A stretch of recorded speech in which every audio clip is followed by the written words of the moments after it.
on a senti que c'est sur notre terrain, nous les acteurs politiques, que la cohésion nationale est en train de se fissurer, qu'elle est en train de s'affaiblir. Voilà pourquoi vous nous interpellez. Si tout était calme sur le terrain politique, même si ça n'a jamais été calme, s'il n'y avait pas une menace de défaire la consolidation nationale, peut-être que vous ne nous auriez pas interpellés. Peut-être qu'ils auraient posé des problèmes économiques, peut-être qu'ils auraient posé des problèmes d'éducation, peut-être qu'ils auraient posé les problèmes de l'agriculture. Mais pourquoi poser ce problème-là en ce moment précis, en interpellant les acteurs que nous sommes? Voilà déjà la première approche que nous, politiques, devons avoir pour dire, mais attention, qu'est-ce qui se passe? Mais on nous interpelle parce que, de tout le temps, la politique a été le facteur qui nous a consolidés, comme elle a été le facteur qui nous a divisés. Ce n'est pas récent. Il ne faut pas penser que l'histoire est en train de se faire là. Non, elle s'est déjà faite bien avant nous. Et je rappelle ce qu'on nous disait dans nos leçons de droit constitutionnel. Le professeur de droit constitutionnel nous disait qu'à un moment de l'histoire du Sénégal, bien avant l'indépendance, on connaissait le multipartisme. Et c'est vrai. On a connu le multipartisme jusqu'en 1900, dans les années 1960. Ensuite, on a connu le monopartisme. On était dans un parti unique. Mais que disait le président Senghor pour justifier l'existence d'un parti unique? Ce sont ses arguments. Ils sont vrais, ils ne le sont pas, mais ce sont les arguments de Senghor. Et je pense qu'à l'époque, en bonne partie, ils étaient vrais. Senghor disait: nous sommes en train de construire une nation. Nous sommes en train d'édifier un État. Si nous allons, nous, avec nos tribus, avec nos langues, avec nos ethnies, avec nos bagarres, même de quartiers, de villages et de villes, il y a de fortes chances que la politique nous divise au détriment de l'essentiel. Or, l'essentiel pour nous, c'est d'asseoir la nation et de construire un État. Vrai ou faux, c'est les arguments de Senghor, on les lui laisse. Et on a été dans le parti unique jusqu'en 1974. Et 1974, il dit: oui, d'accord, on va ouvrir, mais on fera 4 partis politiques et on s'arrêtera à ça. Et c'est en 81, quand Abdou Diouf est arrivé au pouvoir, qu'il a ouvert l'espace politique, multipartisme intégral. Alors, est-ce que la leçon de Senghor, elle ne nous a pas servi quelque part? Est-ce que ça n'a pas permis aux Sénégalais d'être dans un même moule politique, même si à l'intérieur, il y avait des divergences et des tendances? Est-ce que ça n'a pas permis plus tard, en 1974, que nous soyons organisés dans un cadre régulé? Est-ce que ça ne nous a pas permis d'être, nous, le résultat de ce que Senghor avait fait à nos parents? Je ne sais pas. En tout cas, pour ce que nous sommes aujourd'hui, nous devons faire très attention. Nous devons faire très attention, comme je l'ai dit, parce que autant la politique peut être facteur de cohésion nationale. Pourquoi? Parce que quand on est dans un parti politique, mais la Halpulaar du Nord, ils fréquentent le Diola du Sud, ils ne sont ni parents, ils n'habitent pas la même localité, ils ne se connaissent même pas, mais il n'y a que le parti qui les réunit, et c'est là où ils se fréquentent, ils apprennent à se connaître et deviennent même des amis. Justement, madame, est-ce que le Sénégalais du Nord, le Pulaar comme vous dites, et le Diola du Sud, est-ce qu'ils doivent seulement être unis par le parti au lieu d'être unis par la nation, l'appartenance à une même nation? Mais c'est ce que je suis en train de vous dire. C'est-à-dire que si déjà le parti n'était pas là, comment ils vont se connaître? C'est pour dire que c'est le parti qui a permis qu'ils soient ensemble. Moi qui vous parle, j'ai des homonymes qui s'appellent Aïssata Sagna. Et c'est des Diola. Et il m'a donné le prénom, il a donné mon prénom à sa fille. Mais on se connaît dans le Parti socialiste, on se fréquente, on est camarades. Et ça nous permet dans le parti, parce qu'il y a une école dans le parti qui nous dit, avant d'être Halpulaar, avant d'être Diola, vous êtes d'abord des Sénégalais. Avant même d'être socialiste, vous êtes des Sénégalais. Apprenez à l'être, apprenez à défendre votre pays, à considérer que vous êtes une seule et même nation. Et le parti ne vient que pour servir cela. Mais aujourd'hui, est-ce que les partis politiques font ça pour leurs militants? Voilà là, je termine. Voilà là, vous m'avez donné la parole en premier, je suis la seule avocate ici. Je termine et je vous la rends. Donc, Voilà à quoi sert le parti politique. Et si vous posez la question aujourd'hui, c'est que peut-être que les partis ne font plus ce travail-là. Est-ce qu'il y a ici, parmi les partis politiques qui s'agitent, à commencer par le PASTEF, une école du parti qui apprend aux jeunes de PASTEF, aux jeunes militants de PASTEF, ce que c'est que l'unité nationale, ce que c'est que la nation, ce que c'est que l'État, ce que c'est que l'administration, avant d'aller vers le militantisme. Si l'école existe, bravo. Si l'école n'existe pas, c'est le temps de le faire, parce que ça va ensemble avec la politique. Et c'est la raison pour laquelle consolidation de l'unité nationale par les responsables politiques, oui, c'est une question pertinente, oui, c'est une question à laquelle nous devons répondre, oui, nous devons continuer à y réfléchir et à apporter réponse, parce qu'elle n'est pas simple. Merci. Merci, madame. Nous allons revenir vers vous plus tard pour parler concrètement de ce qui est fait dans les partis, le vôtre par exemple, en termes de consolidation, de cohésion sociale. Maintenant, je m'avais posé une question à Ngandemba, M. Ngandemba Touré. À votre avis, quels sont les facteurs qui menacent actuellement la cohésion sociale au Sénégal? Voilà, merci. Comme on l'avait dit dans les préparatifs de ce débat qui est d'une importance capitale, lorsque nous sommes dans le cadre d'un espace démocratique civilisé qui doit être caractérisé par la confrontation des idées, j'avais demandé à Tchad ci ban langue nañu exprimer woo. Il m'a dit nañu wax en wolof. C'est pourquoi je vais m'exprimer en wolof pour faciliter sénégalais yi nga xam ne ñu ngi ñuy déglu ci gox yu fasantiku, même su dee du wolof kese mooy làkk ci réew mi, mais langue nationale la bu ñu bëri dégg ñu mën a comprendre. Donc maa ngi tàmbali kàddu yi ci nuyu ñi fi teew ñëpp, jiital ci ñi nga xam ne ñoo organiser panel bi muy waa mouvement Y'en a marre nga xam ne mouvement bu ma respecté la, parce que bi ma nekkee étudiant en sciences politiques et relations internationales sama mémoire de licence professionnelle maa ngi ko bindoon ci le mouvement Y'en a marre, le rôle des mouvements citoyens dans la transparence de la gestion publique, cas du mouvement Y'en a marre. Donc j'avais écrit sur le mouvement Y'en a marre, c'est un mouvement qui m'a toujours passionné. Donc maa ngi nuyu ñi fi teew ñëpp, di nuyu ki nga xam ne mooy modérateur bi, di nuyu sama professeur Djibi Diakhaté nga xam ne naw naa ko lool, di nuyu aussi honorable député madame Aïssata Tall Sall, di rafetlu teewaayam ci débat bi. Wax na ko lu am solo la, mooy politique su fekkee dañu koy def ci réew moo xam ne état bi dafa yor la forme d'une république, ñu décider ne démocratie la boo xam ne lu ko caractériser mooy pluralisme, maanaam ay parti wala ay formation politique yu wutee ñoo ci nekk. Bu dee gëm nga sa xalaat da ngay ñëw ci fa ñuy jongante ci xalaat yi. Jongante bi nekkul ci mbedd bi ak sànnante xeer ak violence dans les campagnes électorales, mais jongante bi mooy bu ñu la woowee ci place waxtaan nga ñëw. Donc ñu ngi rafetlu sa teewaay bu baax a baax a baax. Loolu moo waral bi ñu ma waxee ne ma am na ñoo xam ne ñëwuñu, dama ne quel que soit alpha, moi je vais honorer ma parole, ñëw participer pour wax ak sénégalais yi. Bu loolu weesoo nag thème bi lu am solo la. Lan mooy la responsabilité des acteurs politiques dans la consolidation de la cohésion sociale? Loolu nag balaa may ñëw ci sa laaj bi damay ñëw ci taxaw ci lan mooy cohésion sociale. Cohésion sociale bu ñu koy wax mooy la capacité d'un groupe à assurer à tous ses membres le bien-être et un destin commun. Maanaam groupe boobu ña fa nekk ñu fexe ba groupe bi assurer leen ñu am benn destin commun bu leen boole, mooy li mu wax l'unité nationale. te Sénégal bu dee groupe boobu li ñu boole fii ñun ñëpp, quelle que soit suñu divergence wala suñu différence boobu, pas divergence mais différence ci race, ci religion, ci région, ci ethnie, li ñu boole mooy la nation.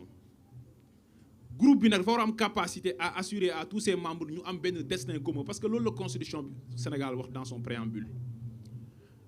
Destin commun boobu ngay assurer nit ñi nag da nga koy assurer par ñeent. Bi si jiitu mooy l'inclusion, mooy warul am benn discrimination, warul am benn marginalisation, mooy waruñ bedd kenn. Ñaareel bi mooy l'équité, mooy yamale. Ñetteel bi mooy solidarité, mooy dimbalante. Ñeenteel bi mooy la confiance, ku nekk dem ba am confiance ci askan wi, ci li ñu bokk muy nation boobu. Kon li ñu lié loolu la ñuy wax le lien social, le lien social. Alors évidemment pourquoi ñi war a poser question loolu, c'est pas lié à la conjoncture politique, contrairement à madame l'honorable députée que je respecte beaucoup ndax expérience am du conjoncture bi kese. C'est lié à un phénomène existentiel à l'être humain. Moi, la société humaine, elle est caractérisée par la concurrence sociale. La société humaine, elle est caractérisée par la concurrence sociale. Bu ñu nee la société humaine est caractérisée par la concurrence sociale mooy da ngay dem école di jàng sa morom di jàng comme yow ngeen di def concours ENA ñu ne dañuy jël 100 personnes nga bëgg a jàll mu bëgg a jàll. Da ngay yor sa boutique di jaay yére sa morom yor boutique am di jaay yére état bi dafay naan dama bëgg a tabax tali bu jugee Dakar dem Matam wala mu jugee Dakar dem Saloum nga bëgg a yow gagner marché bi sa beneen morom bëgg a gagner marché bi. Da ngay bëgg a nekk maire sa morom bëgg a nekk maire te benn maire dañuy fal Grand Yoff da ngay bëgg a nekk président de la République sa beneen morom bëgg a nekk président de la République. Alors dès lors que concurrence sociale dafay am il faut société boobu noonu wala espace boobu wala groupe boobu noonu wala communauté boobu wala collectivité boobu élaborer ay règles du yem ci élaborer ay règles de mais ay règles yu juste du ñu yem ci élaborer ay règles juste kese de waaye règles yooyu noonu ñi koy appliquer dañ ko war a appliquer ci sagesse. léegi nag su ma nee d'accord uma mooy acteurs politiques yi ñoo ëpp responsabilité dans la consolidation de la cohésion sociale. Xam nga lu tax parce que ñoom ñooy nekk fa ñuy élaborer règles yooyu ñoom ñooy nekk fa ñuy appliquer règles yooyu sous le contrôle d'une justice indépendante. kon acteurs politiques yi ñoom ñooy le corps social bi nga xam ne ñoom ñooy aspirer à détenir wala ñoom ñoo détenir la légitimité de la régulation sociale. Et la régulation sociale mooy teg ay règles yuy tax cohésion sociale am ñu assurer ñooñu ñeent yooyu ma la wax l'inclusion, la solidarité, la confiance et l'équité. léegi nag pour ñëw ci sa laaj bi mooy yan facteurs ñooy menacer aujourd'hui la cohésion sociale au Sénégal. ñeent yii la génnu leen. bi si jiitu mooy encore une fois ñiy agir ci turu askan wi mooy ñi nga ñu jox légitimité mooy acteurs politiques yooyu ñoom ñooy nekk ci instance yi donte waruñu bedd kenn ñooñu ñooy wër pouvoir. kon fa ñu war a jaar ba ñooñu di nekk fa ñuy dogalee dafa war a nekk des règles démocratiques de dévolution du pouvoir. xam nga bu wa imma bu amul xam nga lan mooy am li amoon bu njëkk rek da ngay xeex pour jot ci nguur.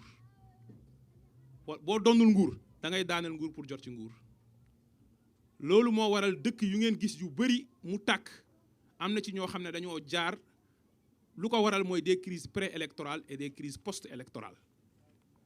Sénégal li ko taal diggante 2021 ak 2024 li tax depuis 2018 ba 2021 di am sax espace politique bi nekk espace bu tendu parce que dañoo saper un principe fondamental mooy la garantie de la liberté de candidature dans l'espace démocratique sénégalais. mooy ngay sénégalais juddoo ci réew mi liggéey bu mucc ayib ci administration jub sa loxo set nga taxaw ne dama bëgg a nekk président de la république ab nit taxaw fële ñu fal ko mu juddoo Fatick màgg fii Sénégal defal ko lépp mu nekk président nekkaat président toog pale naan diw du bokk diw day bokk loolu mooy taal réew. parce que li ëpp enjeu ci réew mooy la conquête du pouvoir bi agir au nom de la collectivité mooy ñooy détenir la légitimité populaire. kon facteur bi jiitu pour indi wala pour yàq cohésion sociale mooy acteurs politiques yi lu leen lié parce que on parle des acteurs politiques moo tax ñun ñu gëm ne ci code électoral bii ñi bëgg a modifier article L29 ak L30 ensuite code électoral bii ñëw de façon générale li ñu bëgg mooy désormais ci pouvoir politique bu Pastef jiite diw day bokk diw du bokk day jeex ci Sénégal ñu jongante ku mun sa morom duma.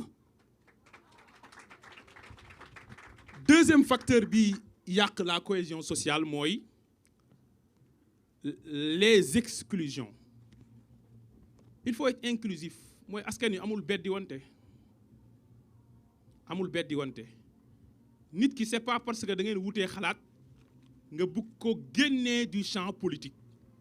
ay terroriste ngeen ay rebelle ngeen ay insurrectionnel ngeen loolu day yàq espace politique parce que nit ki boo ko génnewee du champ démocratique lan lay def bu nekkul démocrate dëgg-dëgg mun na ut yeneen moyen te ñun defuñu ko nag dañoo dem tànn sax suñu parti 5 nit ne kii bu bokkul kee bokk kii bu bokkul kee bokk kii bu bokkul kee bokk kii bu bokkul kee bokk yamuñu foofu ñu jël ñu bokkul suñu parti jox leen parrainage bi gën a wóor muy parrainage parlementaire ne quel que soit alpha on va participer aux élections kon dañuy tontu ñiy wër ci àdduna bi ci kanamu Nations Unies naan ay insurrectionnels ñoo bëggoon fort pouvoir par la rue wax dëgg yàlla histoire yàggagu fi bañ koy mën a manipuler su ma nee lutter contre les exclusions mooy rafetlu naa madame la ministre bu teew fii waaye damay fàttali ne rafetul ci démocratie Sénégal ministre des affaires étrangères bu Sénégal dem ci kanamu Union européenne ci commission wala bu parlement naan Sénégal ay terroristes ñoo fa nekk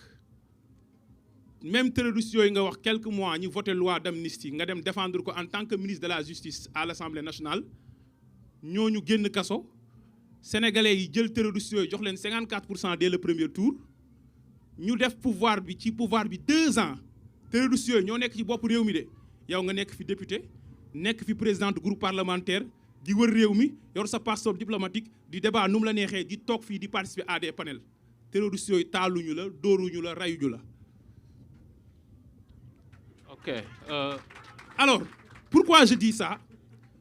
C'est pour dire que exclusion yooyu noonu mooy indi ay réew di tàkk c'est pas Moyen-Orient tàkk bi muy tàkk nii ay dëkk yi tàkk waxuma yeneen dëkk yi ñëw di song yeneen dëkk de mais phénomène yi fa am yu ci bëri ay pouvoir ñooy toog bëgg a téye nguur gi te di exclure nit ñi fi may daanelee si yeneen ñaari facteurs yi mooy citoyens yi ñàkk confiance ci seen gouvernant ci ni ñu yoree seen alalu réew ci yorin boo xam ne leerul ak ci yorin boo xam ne sellul ñaari yooyu boo amee confiance rupture de confiance dafay am ñeenteel bi comme facteur mooy l'inégalité des citoyens devant la loi l'inégalité des citoyens devant la loi mooy mu am ñu sénégalais yoo xam ne bu ñu génnoon jam fii benn nit wala ñu dóor ko mu blessé bu ñu demee ci kanamu tribunal de grande instance en flagrant délit wala grande correctionnelle ñu condamné leen mu am ñu rey ay sénégalais ñu ne kenn waru leen topp ci yoon mu am sénégalais boo xam ne bu sàccee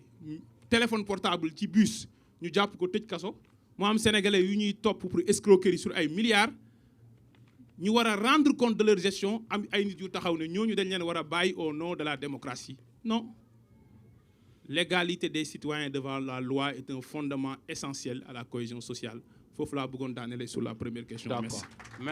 Merci monsieur Touré bu ñu bëggee tënk li ngay wax rek peut-être ñaar la luy indi défaut de cohésion boobu c'est l'exclusion sociale politique l'exclusion de manière globale ak un défaut de justice et d'équité. Maintenant, je voulais qu'on essaie vraiment de nous répondre si questions de manière vraiment approfondie, sans essayer personnaliser ou une réponse politique quoi, entre deux camps ou deux rivaux politiques. Ma question qui arrive s'adresse à monsieur le sociologue Djibi Diakhaté. Maintenant, on a constaté que Sénégal fini, il y a une polarisation, madame, opposition avec parti au pouvoir.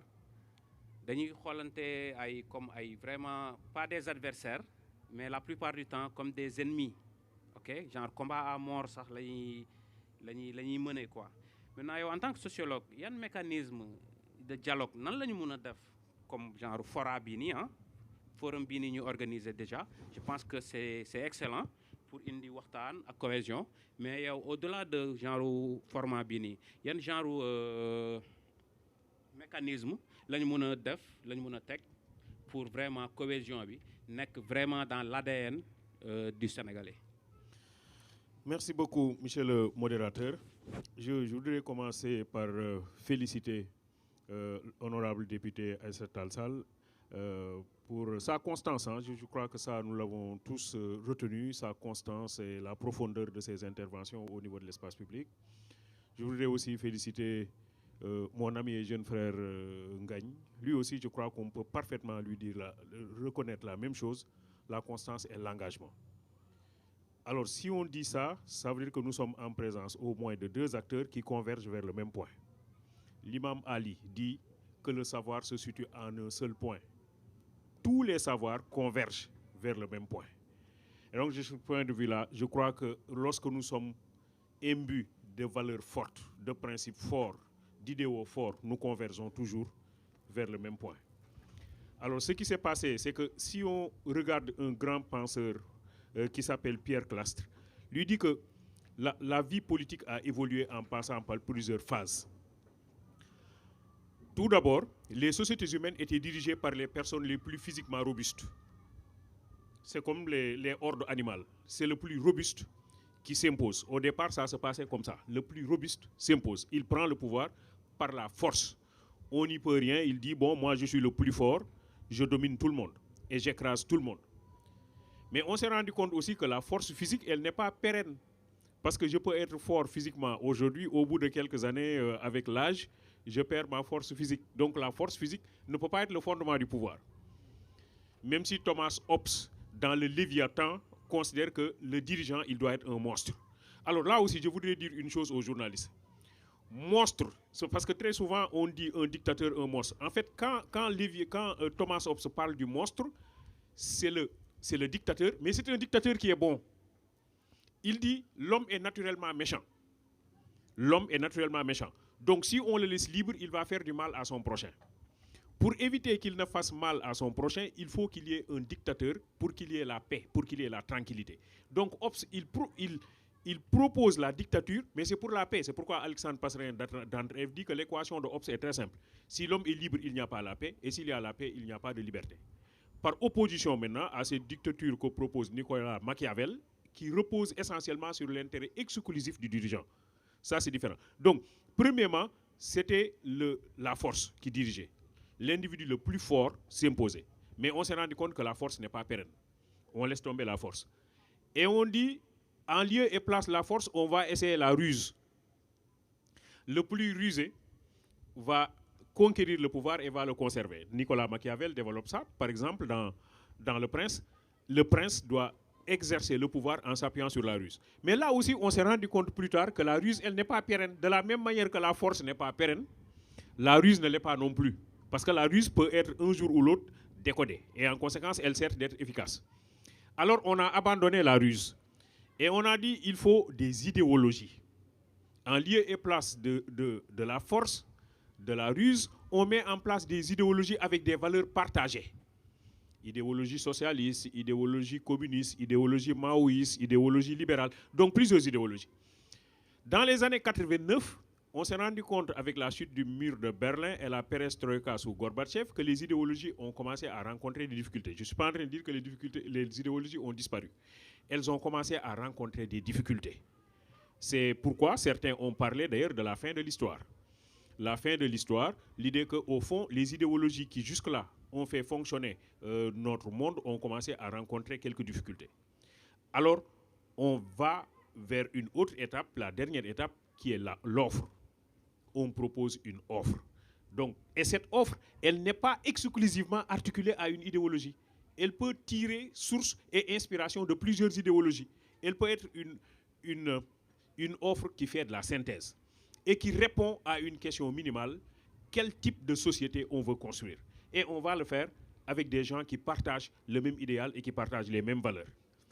Et c'est à ce niveau-là que l'honorable député, je crois, l'a parfaitement bien vu, l'idée que l'espace politique s'est présenté comme un espace de rencontre. Elle a même donné un exemple qu'il y a des Sagnas qui portent son nom, qui portent son prénom. Donc c'est une façon de dire que l'espace politique constitue un espace de rencontre autour de valeurs partagées. Autour de valeurs partagées. Donc nous disons que la valeur essentielle que nous mettons en avant, c'est l'unité, c'est la cohésion. Parce que sans cela, il n'est pas possible de faire quoi que ce soit. Est-ce que nous réfléchissons sur le fait que, traditionnellement, je le rappelle très souvent, on mangeait autour du bol.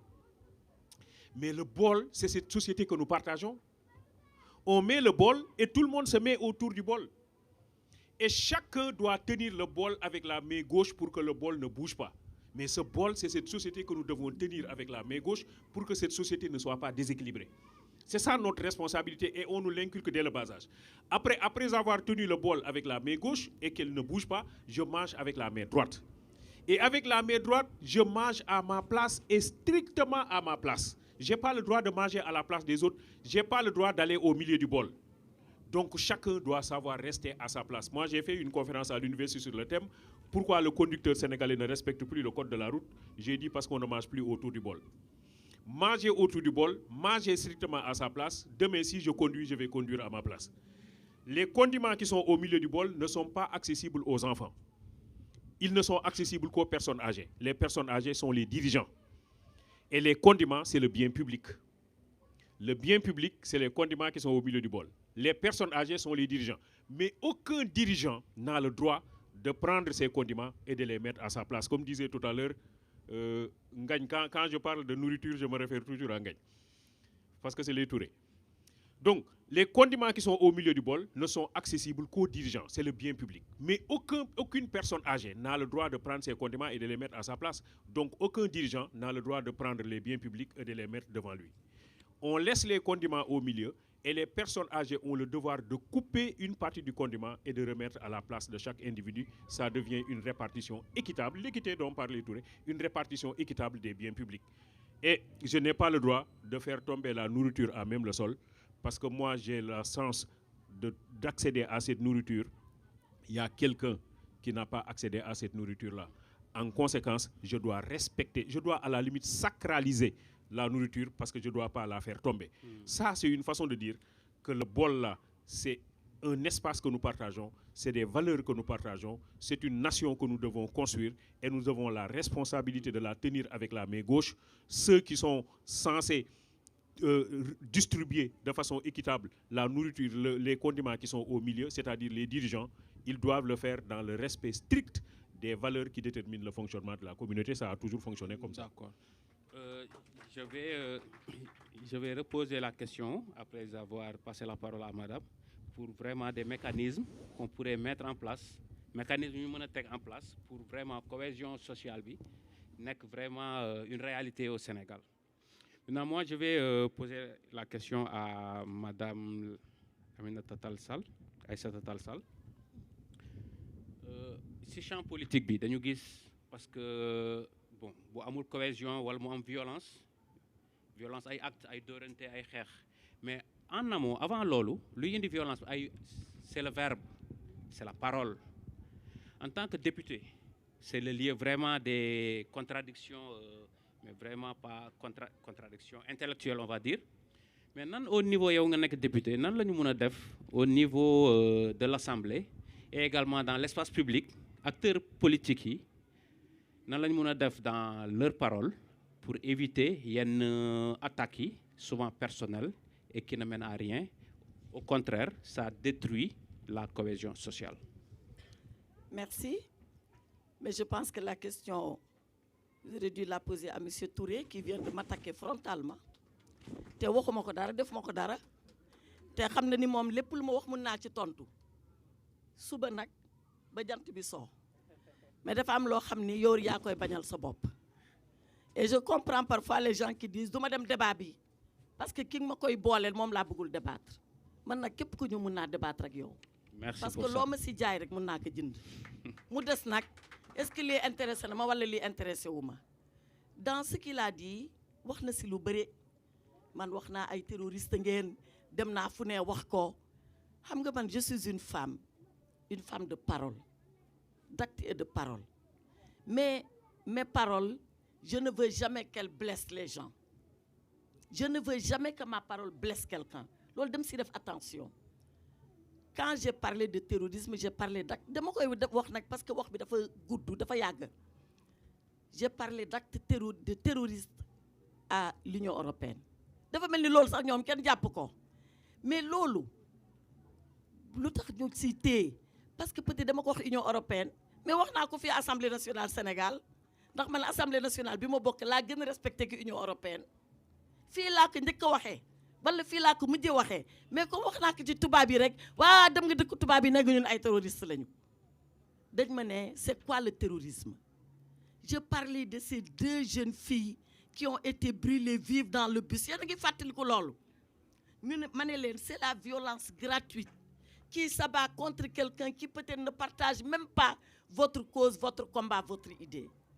Me définir loolu bi ma ko waxee dama ko définir leneen li si des mooy ñu ne man def naa lii en tant que ministre de la justice nit ñi ñoo nga woon prison yow de nekkoo fa woon parce que boobu dangaa dawoon nga amoon benn mandat d'arrêt nga nekkoon Mali boobu yow nekkoo fa woon mais teewul nii comme on est dans une démocratie et c'est ça qui compte l'État est resté debout ñu def élection ba ngeen gagné élection ñu toog ñu ñëw nag jàkkaarloo ak yéen parce que ragalu ñu di jàkkaarloo ak yéen gis ngeen foofu bu fa arme amoon sax dañ fay toog bu ñu naroon dee sax dañ fay toog parce que sénégalais yu ñu yebal ñu toog assemblée ñoom ñoo ñu gën ñun gëñulu leen moo tax fu ñu yebal ñun dañ fay dem mais monsieur le modérateur je voulais dire une chose pour finir ça c'est des choses que je relève au passage parce que monsieur Touré wax na ko mais li ma indi fi tey c'est le thème que j'ai vu et qui m'intéresse man ñëw ma fii pour di tontu wante ak moom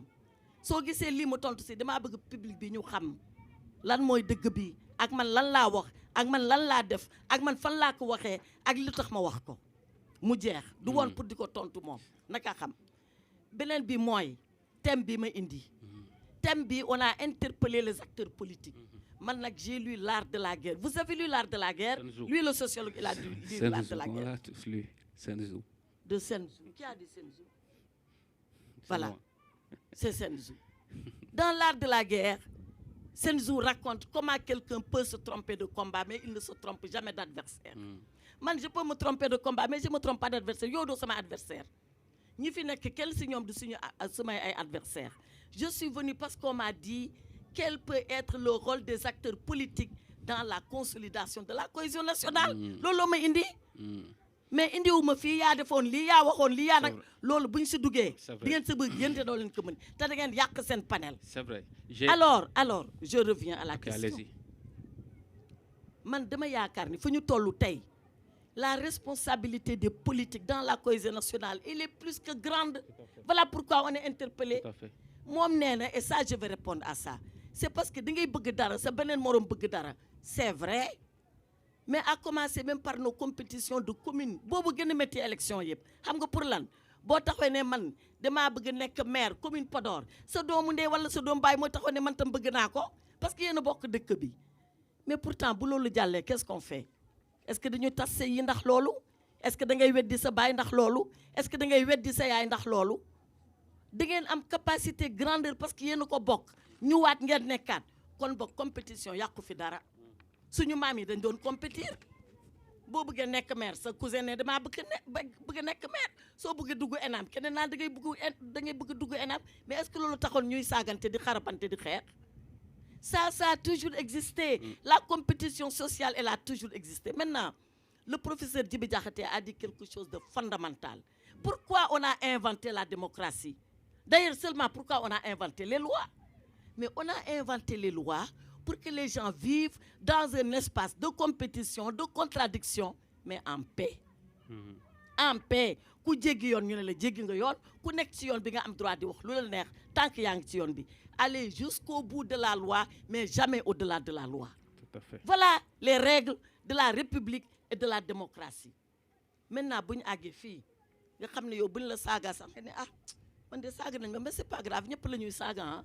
Même xalif généraux yi dañ leen di saaga mais est-ce que Sénégal boobu war nañ nangu di fi dund mais est-ce que ça c'est le Sénégal voilà la question qu'on doit se poser et c'est venu comment c'est venu de mon point de vue ignorance politique manque de civilité aggravé par les réseaux sociaux ku mu neex wax on avait dit en français c'est quoi les réseaux sociaux il a dit c'est quand les idiots qui n'étaient que dans le petit café à insulter les gens ont maintenant droit à la parole universelle loolu ko indi donc loolu bu amee il faut ñun ñu yedd suñu bopp yar suñu bopp mais ku yar da nga yaroo sa bopp ana kuy bëgg a yar te yow yaroo.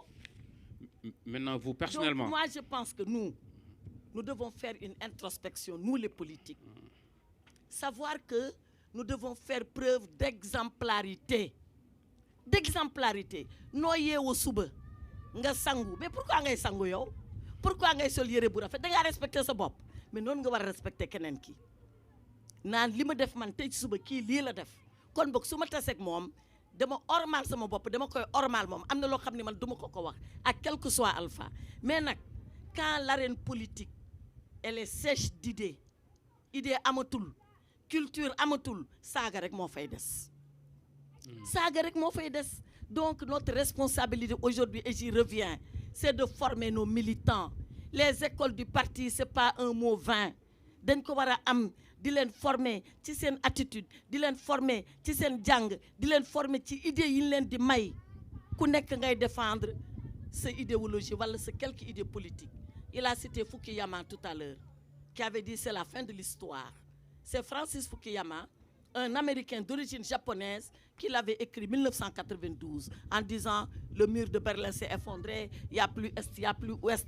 Nous vivons dans le monde où seule la confrontation matérielle va avoir la primauté. Mais on a vu que ce n'est plus ça. Ce n'est pas la fin de l'histoire, au contraire, c'était le commencement de l'histoire. Et comme l'histoire commence, soyons les vrais auteurs de ce commencement, en nous éduquant nous-mêmes, en transmettant ce que nous avons reçu, man demal loolu mooy sama rôle, à des enfants qui arrivent, qui disent j'ai peur d'aller en politique maman. Pourquoi? Parce que dañu may saaga. Ma ne non ñi lay saaga xamuñu politique yow ñëwal ñu jàngal la comme ça nga jàngal leen ñoom. Voilà moi, quelle est ma responsabilité et voilà ce qui m'amène ici. Mais pas di tontuwante, pas di waxante loo xam ne amul benn njëriñ parce que li ma waxoon maa ko wax li taxoon ma waxoon ko xam naa ko buñ ma laajaatoon dinaa ko wax. Et dinaa ko expliquer ba mu leer. Ça n'a aucun sens de le rappeler ici. Inclusion, article 29. Article 29, ça va arriver à l'Assemblée nationale. Naa ci wax li ma xalaat. On pourrait y arriver. Non, moi je suis député. Ce que je dirai à l'Assemblée, je réserve la primeur à l'Assemblée. Et tout le monde le saura. D'accord. Voilà. Mais am naa ci xalaat. Dinaa si wax bu jotee. Mais je veux qu'on ramène le débat au sujet qui nous a amené ici. Tout à fait. Voilà. Je l'ai dit tantôt, il faut qu'on ramène le débat au sujet qui nous amène. Je vais essayer juste de résumer en 2 mots. Déjà, celui qui décrète la fin de l'idéologie en tant que telle, le fait même de décréter cela est une idéologie en soi. Okay? Et également, pour dire que la compétition, elle est inhérente à la vie humaine. Il faut seulement qu'elle soit saine. D'accord? Vivre, c'est lutter. La vie, lutter, c'est vivre, comme dit Hugo. Je vais sauter M. Touré pour poser une question au sociologue. Je reviens à la question. Quel mécanisme, en fait, c'est des idées que l'on propose aux autorités. Vous, à votre avis, quel mécanisme on pourrait mettre en place pour que la question de la cohésion sociale ne soit pas un débat qui nous prennent du temps, que ça soit, comme je disais, dans l'ADN du Sénégalais.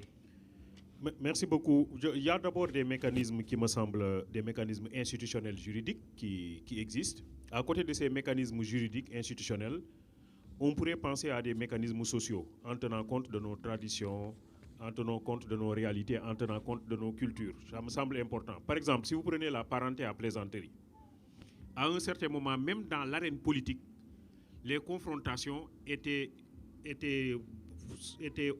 enrobées de parenté à plaisanterie. Je ne sais pas si vous voyez ce que je veux dire. Vous appartenez à tel parti, moi j'appartiens à tel parti, et c'est un jeu. Ça se faisait dans l'ironie. C'était pas méchant. Comme la parenté. C'est comme les chansons qu'on appelle Tahoran. Voilà, c'est ça. C'est une parenté, c'est un jeu. La parenté, ça se faisait entre patronymes, par exemple entre Diakhaté et Touré. C'est des patronymes qui sont parents en plaisanterie. Ça se faisait entre groupes ethno-linguistiques, par exemple entre les Sérères et les Diola, entre les Sérères et les Alpulaar, donc entre groupes ethno-linguistiques. Mais ça se faisait à l'intérieur de la famille, entre le cousin, le Domu Badjan, Domu Nidjaï, etc. Donc tout ça, c'était pour créer une sorte de régulation sociale. Donc il me semble important de retourner à ces choses-là. Deuxième élément qui me semble important, c'est l'école du parti, dont Honorable a parlé tantôt. Ça, c'est important que les partis fassent fonctionner leur école. Parce que si les gens ne maîtrisent pas l'idéologie du parti, les principes du parti, mais ils ne pensent qu'à se battre. Parce que la force de la force de l'argument n'existe plus, c'est l'argument de la force qui prend le relais. Donc c'est bon que les écoles du parti fonctionnent véritablement, que les gens, parce que les partis, comme on a dit, ont des offres. Hein, ont des offres. Ces offres-là doivent être connues par tous les militants. Un autre élément qui me semble important, moi j'avais proposé il y a quelques années la mise en place d'un observatoire de la démocratie au Sénégal. Qui ne soit pas un truc institutionnel avec des gens qu'on paye, non. Mais je crois que dans cet observatoire, on pourrait mettre des gens qui sont d'une certaine objectivité, d'une certaine vertu, etc., et qui travailleraient pour la nation, tout simplement, et qui n'auraient pas de salaire. Leur travail devrait consister à faire en sorte que certaines valeurs, certaines lignes rouges ne soient pas dépassées par les uns et les autres. Parce qu'on a vu au Sénégal qu'à chaque fois que quelqu'un qui est connu perd un membre de sa famille, que tout le monde a tendance à être ensemble pour montrer que nous partageons ensemble la même douleur. Donc je crois que ça, on ne doit pas seulement réserver ça au moment de décès. Ça doit traverser notre vie sociale, notre vie quotidienne. C'est être ensemble, se parler et travailler constamment. Et puis après, se dire que bon, Maître Ngagne Demba Touré est directeur de Somisen. C'est comment on peut faire bloc commun pour lui permettre de réussir dans sa mission. En fait, moi, ce n'est pas mon problème. J'appartiens à tel parti, je n'appartiens pas. Mais qu'est-ce que je peux lui apporter? Mais il est venu chez moi me voir. En sortant, je lui ai dit, j'efface ton numéro de téléphone. Je lui ai dit ça. Je lui ai dit, j'efface ton numéro de téléphone parce que je ne veux pas te déranger dans ton travail. Et après, plus tard, il m'a dit, mais j'ai vu que prof, tu as effacé mon numéro. Mais j'ai dit, parce que je n'ai pas à t'appeler, parce que tu travailles. Tu ne travailles pas pour moi, tu travailles pour les autres. En conséquence, c'est à chaque fois maintenant que vous avez besoin de moi, je suis là. Mais je ne vous appellerai jamais en fait, au Sénégal, un des problèmes que nous avons, c'est qu'on a tendance à croire que quand quelqu'un travaille, il travaille pour le parti, il travaille pour un groupe, il travaille pour le quartier, il travaille pour les amis. Ce n'est pas comme ça, il travaille pour la nation. Et je crois qu'à un certain moment, il faut comprendre que ceux qui sont au pouvoir sont déconnectés normalement de toute considération partisane. Maintenant, ils sont là pour le pays. Ils sont là pour la nation tout entière. Je crois que si on a une lecture, et ça c'est les écoles du parti qui doivent nous enseigner ces choses-là, des valeurs de démocratie. Regardez ce qui est en train de se passer au Mali actuellement. Le Mali est en train d'être déchiré. Mais après la bataille de Kirina, dans les années 1230, Soundiata Keïta avait battu à plate couture les troupes de Soumaoro Kanté. Mais après les avoir battus, il dit, mais nous sommes tous des fils du Mali. Mettons-nous ensemble et réfléchissons ensemble sur la façon dont nous devons construire ce pays-là. Ce qui a conduit à la charte de Kourougan-Fougan. Et Amadou Hampâté-Bâ affirme dans l'aspect de la civilisation africaine que ce qui fait la beauté d'un tapis, c'est la variété de ses couleurs. Ce qui fait la beauté d'un tapis, c'est la variété de ses couleurs. L'autre est différent de moi, mais c'est parce qu'il est différent qu'il est important pour moi. Voilà ces choses-là que nous devons développer dans nos écoles et c'est excessivement important. Sinon, quand le militant n'est pas bien formé sur le plan idéologique, mais il a simplement un argument de la force qu'il a tendance à avancer et c'est des insultes, c'est des injures, c'est des menaces, c'est des casses. Je crois qu'il faut lutter contre ça en mettant l'accent sur la formation du militant. Le militant, il doit connaître le projet idéologique pour lequel il est en train de se mobiliser et à partir de ce moment-là, il comprendra que le seul projet qui vaille, c'est le développement et le progrès de son pays tout entier. Merci beaucoup. Pour vraiment souder, ou en tout cas que la cohésion sociale soit une réalité, il faut des mécanismes institutionnels et à travers les pouvoirs publics, politiques à travers les écoles de partis et sociaux dans les familles, dans les quartiers, voilà. Je vais maintenant venir à M. Touré. Vous incarnez aujourd'hui le pouvoir. Vous êtes au pouvoir. Okay? Quelles sont maintenant les responsabilités du gouvernement? Les responsabilités, je disais, voilà, vous êtes membre du pouvoir, c'est vous qui incarnez actuellement le pouvoir. Quelles sont les responsabilités du gouvernement, du pouvoir, dans la prévention des discours qui peuvent en tout cas saper la cohésion sociale? Quelle est la responsabilité, votre responsabilité, vous en tant que gouvernement, dans les discours qui peuvent saper la cohésion sociale? Merci beaucoup. Laaj bu am solo la parce qu'effectivement ñi ëpp responsabilité mooy ñi nga xam ne dañ leen dénk mbirum sénégalais yi ñuy xëy suba ngoon war cee rendre compte loolu c'est extrêmement important. Tout à l'heure madame l'honorable députée wax na lu am solo mooy école du parti te professeur Djibi Diakhaté ñëw na ci parce que effectivement ñi nekk ci parti politique yi ñooy ñëw après nekk ci état bi gis nga le lien même su dee la constitution et le code électoral garantit aux indépendants la libre participation à toutes les élections donc parti politique yi kese moomuñu même instance de décision yi ci li nga xam ne ay mandat électif la. Donc laajoon na question bu am solo ci première intervention ma fàtte cee tontu effectivement muy école du parti est-ce que Pastef am na ko jàpp naa ni quand même ku lire journal lundi bi passé gis nga ne le président Ousmane Sonko a réaménagé le bureau politique de Pastef en intégrant de nouveaux membres et en changeant des postes. On a dit doyen Malick Sy nommé nañ ko directeur de l'école du parti mu remplacer Moustapha Sarré bi nga xam ne plateau yëpp bu demee dañ koy présenter comme directeur de l'école du parti ñu tuddee ko daaray Cheikh Anta Diop.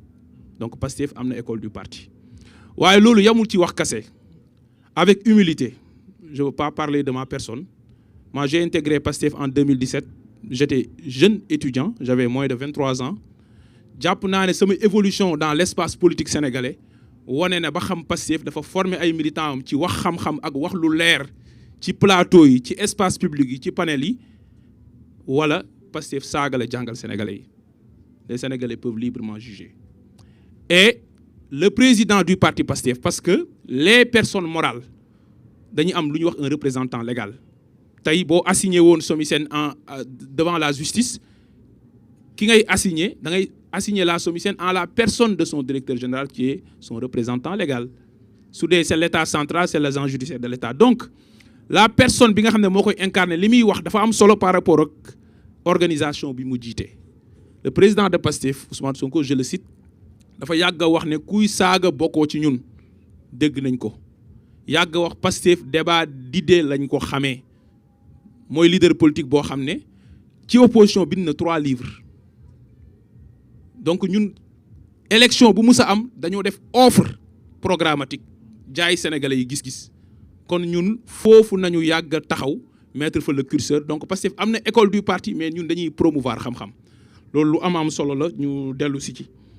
Maintenant man su ma cité madame l'honorable députée je vous rassure waxuma ko parce que dama lay manquer respect non pas du tout quand même Sénégal depuis plus de 4 ans 5 ans yàggul par rapport ak sa expérience maa ngi débat doo mu sa dégg ngañ dem a manqué na telle personne de respect par contre samay idée dama koy exprimer ma assumer ko librement et bu ma lay citer parce que dama la respecter yàlla moo ñu jàngal yar alxuraan xam nga lu ko feesal wa qaala Moussa wa qaala Firawna wa qaala nangam diw nee na diw yaa waxoon nangam bu ñu la interpellé dañu la may occasion d'ailleurs ci kanamu sénégalais de la plus belle des manières nga leeral ko et mu nekk leeral boo xam ne sénégalais bu ñu ko déggee ñoom ñooy apprécier ba xam convaincre na leen wala convaincre leen parce que débat la encore une fois en choisissant bàyyi ma en choisissant parce que dafa am solo en choisissant ce format pourquoi on met l'accent ci pouvoir opposition bi mooy dañuy ñëw waxtaan démb maa ngi seetaan malal jàkkaarloo donc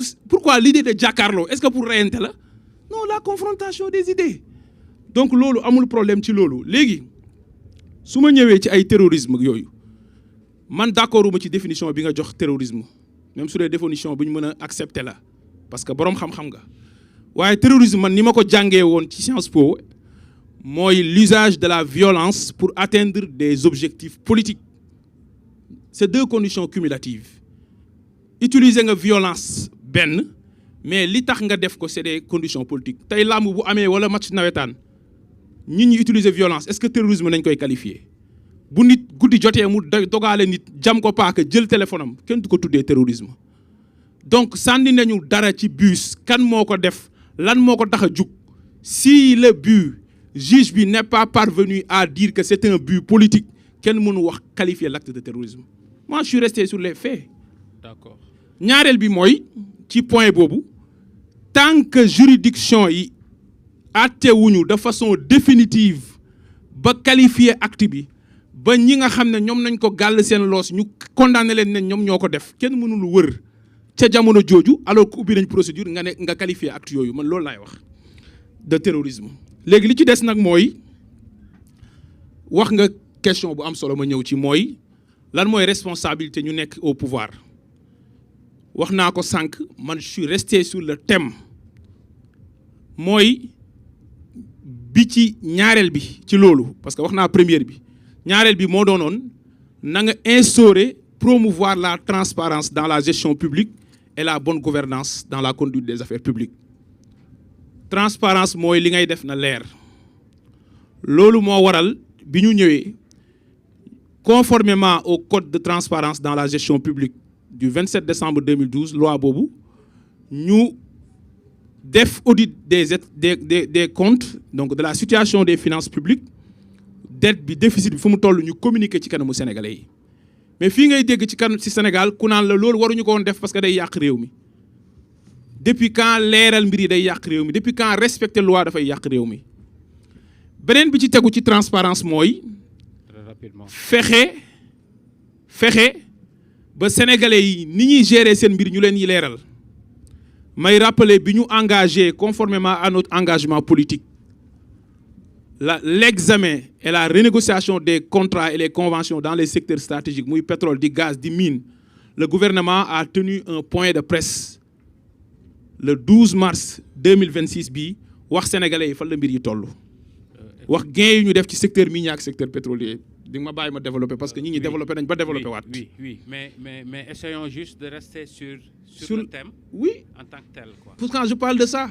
C'est vous qui m'avez écouté. J'ai l'impression qu'on ne m'écoute pas en fait.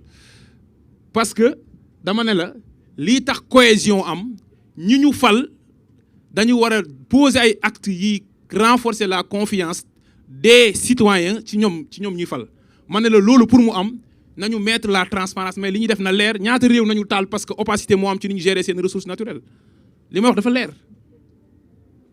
Alors maintenant am na lu am solo lu honorable député wax muy effectivement je l'ai dit au début de mon intervention mooy la société humaine est caractérisée par la compétition et la concurrence sociale loolu di am nag tant que amul ay règles yu juste yu ko encadrer mu am ay autorités publiques yu koy appliquer di ko réguler fitna mën na am loolu laay wax et moo wax ne fitna yi am Sénégal récemment li ko indi woon loolu la mooy des opérations d'exclusion démocratique beneen bi ci des nag mooy lan mooy njëriñu cohésion mën a am lan mooy tax cohésion mën a am bokk na ci aussi mooy instaurer la concertation et le dialogue de façon permanente entre toutes les composantes de la nation muy opposition du pouvoir di société civile et loolu ñi nekk au pouvoir seen responsabilité mooy ñoom ñoo ko war a sécréter ñeneen ñi fekk si leen ci moo waral ñu falu am légitimité démocratique li ñu def mooy mois de mai 2024 ñu woote dialogue sur le système judiciaire et sur la justice en général en 2025 ñu woote dialogue sur le système politique cadre de concertation yooyu noonu nañuy teg pour waxtaanee mbir yi bi ci tegu nag mooy voter ñeenti loi yoo xam ne dafay tax sénégalais yi gën a xam ni ñuy gérer seen mbir mu renforcer confiance cohésion nationale gën a am benn mooy loi OFNAC ñu modifier ko ba membre yi fa nekk ñu leen tab par appel à candidature mooy mbir mi ñëpp ci bokk parce que quand on parle de cohésion sociale l'un des fondamentaux xam nga lan la mooy l'égal accès des citoyens à toutes les fonctions publiques sans discrimination ñaareel bi élargir le champ des assujettis à la déclaration de patrimoine ñëpp di def déclaration de patrimoine léegi ku yor alalu sénégalais yi ñu xam naka nga ko yoree sa alal est-ce que évolué wut ñetteel bi mooy loi sur les lanceurs d'alerte ñu protéger ñi nga xam ne dañuy nekk ay lanceurs d'alerte lañ ñeenteel bi mooy la loi sur l'accès à l'information donc c'est un ensemble de mécanismes qui ont été aménagés et adoptés pour def loolu fi may daanelee nag parce que comme da nga wax j'ai été long même si je pense que sama temps de parole ñëpp gis nañ ne moo gën a tuuti ci affaire u fuite daw sénégalais yi may déglu le peuple mais dama ciy répondre non dama ciy répondre non damay répondre non damay répondre non damay répondre du pour yow pour sénégalais yi la maman da ngaa mën a tooñ quoi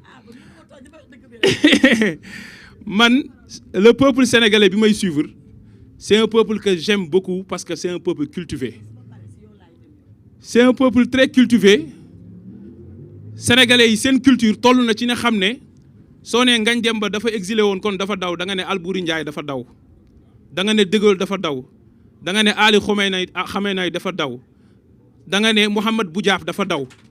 Assimiler l'exil politique à la fuite politique niveau culture politique u sénégalais yi weesu na loolu man fu ma romb sénégalais yi xam lu ñuy saluer mon engagement ma détermination qui a été de la plus belle des manières pendant les moments de résistance démocratique.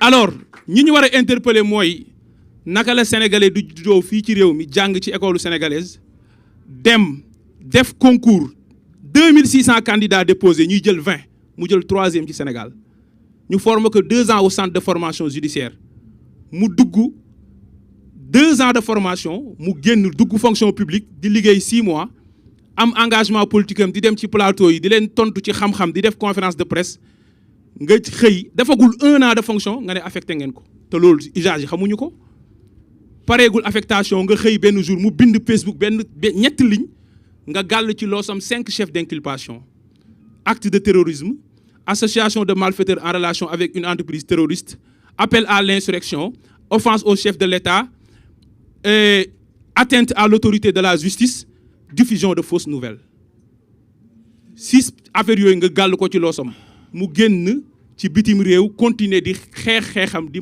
organiser parti pour ñu participer ci élection muy parrainage muy opération yooyu ñi fi nekkoon ba loolu mën a am ci fonctionnaire sénégalais boobu ñu formé à bonne école nañu war a laaj ñoom lan mooy seen responsabilité ci loolu ba muy xew loolu laa bëggoon a wax sur ce sujet j'ai été interpellé j'étais obligé d'y répondre parce que musuma see wax.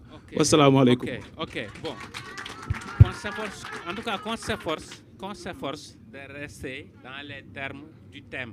Ok merci. Le micro ne marche pas. léegi nag yow wax nga fi rappeler nga ay lois yu ñu fi jël pour la transparence ak yooyu yëpp. C'est ça. Merci ok mais je reste avec vous ah. yéen a yore nguur gi. ok vision Sénégal parce que tamit cohésion sociale du sax.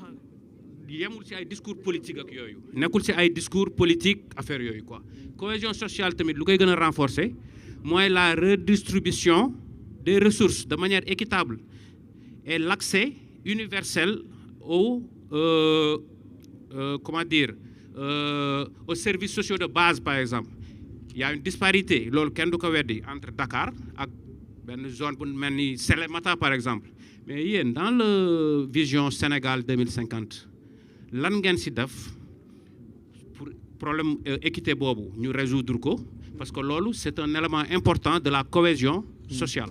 Très bien c'est extrêmement important maa ngi rafetlu question bi parce que effectivement l'équité wax naa ko ci ñeent axes yi caractériser cohésion sociale équité boobu nag à tous les niveaux la war a nekk te daf ci am benn point bu ñuy wax l'équité territoriale maanaam sénégalais bi fu mu munti yeewoo ci Sénégal mu am même dignité mu am même les mêmes conditions d'existence et de vie am les infrastructures sociales de base am ndox am courant am ay yoon yu muy jaar am njàng am paj et cetera loolu nag dafa am ci biir ministère de la famille et des solidarités benn direction boo xam ne mooy la direction de l'équité ki ko jiite di Serigne Mor Bousso il est militant même du mouvement des jeunes du parti et moo jiite JPS Dakar am nañu benn stratégie nationale sur l'équité bu ñu nekk di def li ci des nag mooy bu ñuy wax équité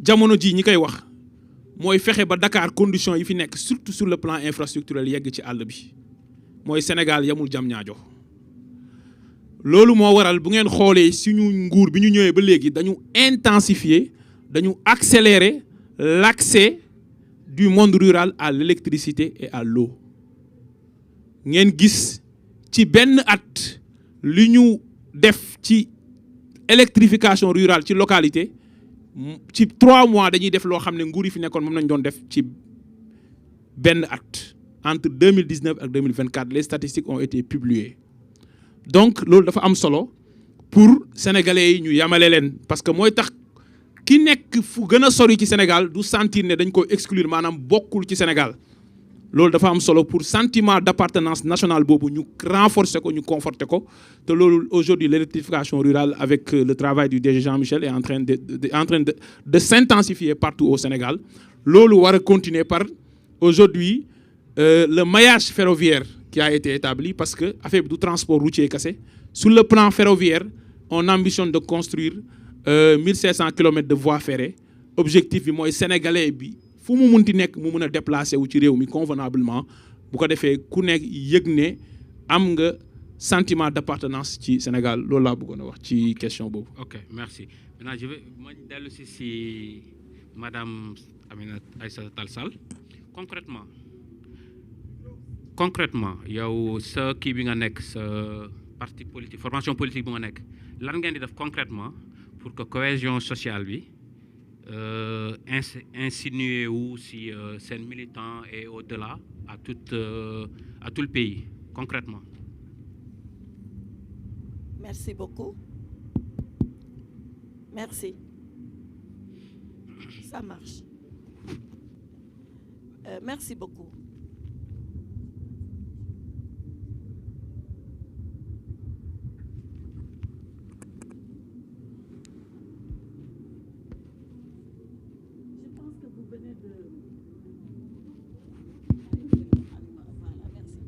Je pense que vous venez de toucher un des aspects de la question. Qu'est-ce que nous, en tant qu'acteurs, mais au-delà, en tant que responsables politiques, nous devons faire pour contribuer à la cohésion nationale? Moi, je pensais même à une réforme constitutionnelle. Parce qu'il a parlé de l'école du parti, de l'école de leur parti. C'est une bonne chose. Et j'appelle à ce que tous les partis politiques le fassent. Derrière nous ici, pas loin, c'est le siège du Parti socialiste. On l'appelle la maison. On l'appelle ni permanence, ni siège. On l'appelle maison du Parti socialiste. Parce que Senghor a voulu qu'on habite une maison. Et que dans la maison, il va y avoir des querelles. Papa ak doom, yaay ak doom, mag ak rakk, mag rak jarbaat ak nijaay. Mais une fois qu'on a fini de se quereller, on se retrouve pour préserver la famille. On se retrouve pour préserver la maison. Voilà pourquoi on est maison du parti. On n'est pas permanence du parti, on n'est pas siège du parti. À l'intérieur, il y a une école, mais il ne suffit pas d'avoir une école. Une fois que l'école est faite, il faut qu'il y ait des formateurs. Mais il ne suffit pas qu'il y ait une école et des formateurs. Une fois qu'on a l'école, une fois qu'on a les formateurs, mais il faut assurer la formation. Mais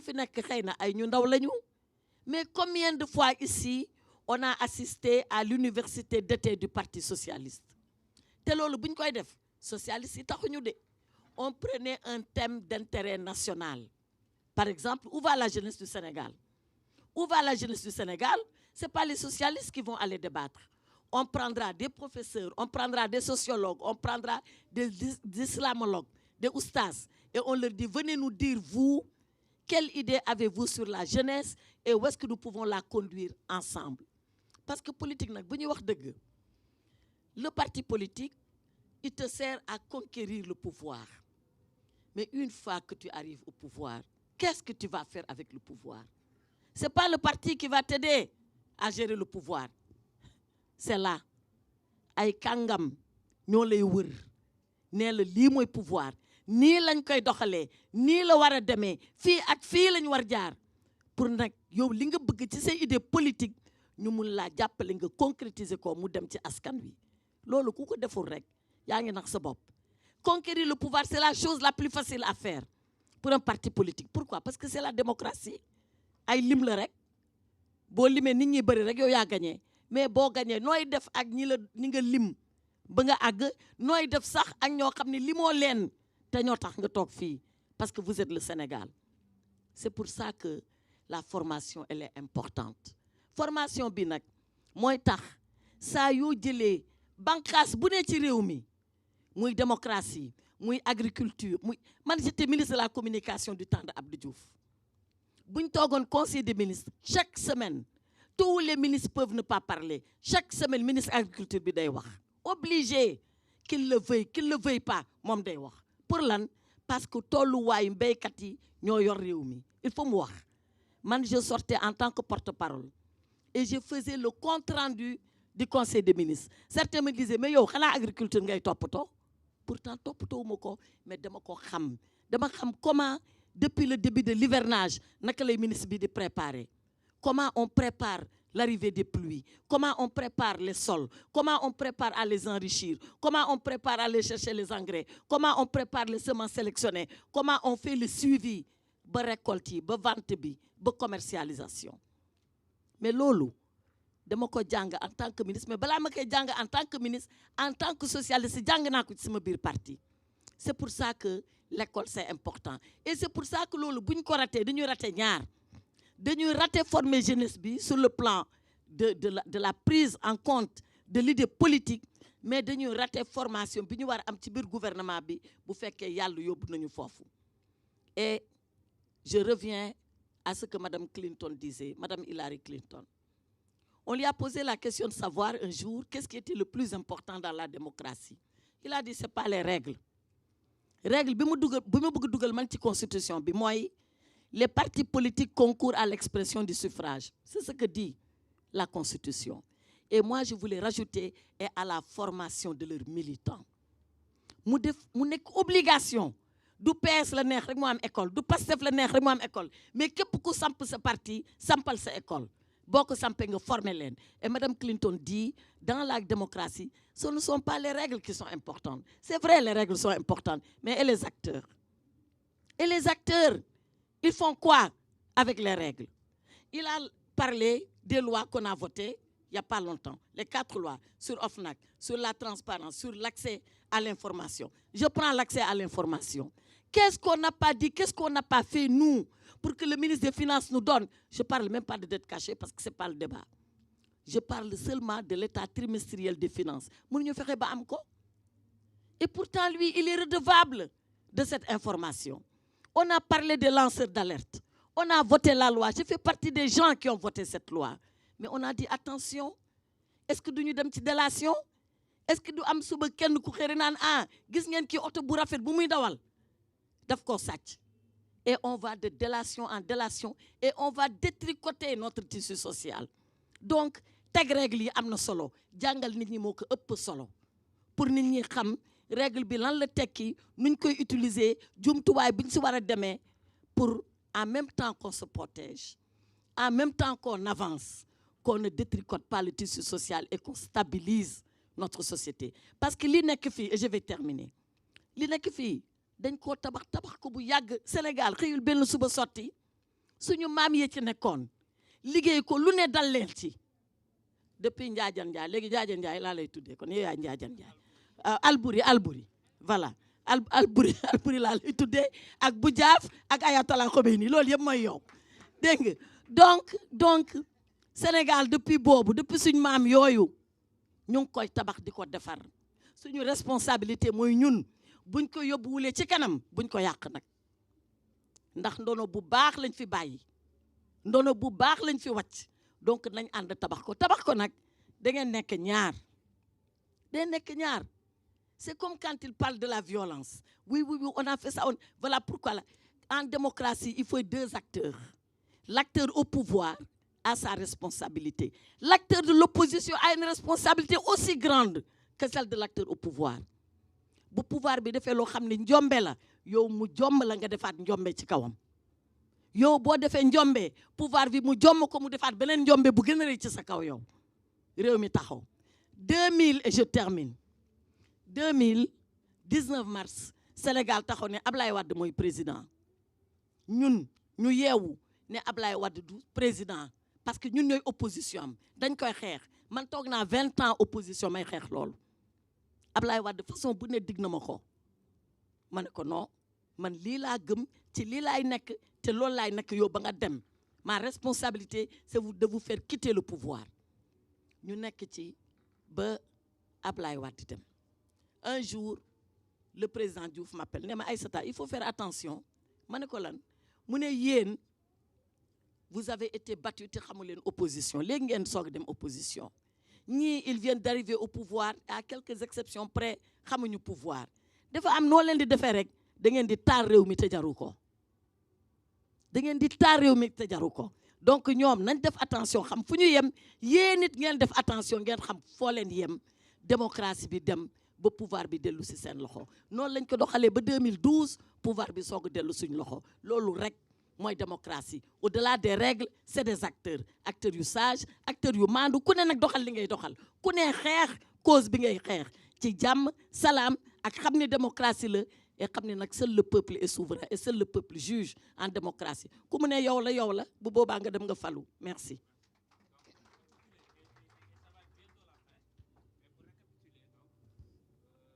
Pouvoir comme opposition donc xam leen seen responsabilité ngeen bañ a yàqu cohésion sociale bi parce que dëkk bi moomoo leen ko c'est pour voilà c'est plutôt pour le peuple et moins pour les hommes politiques.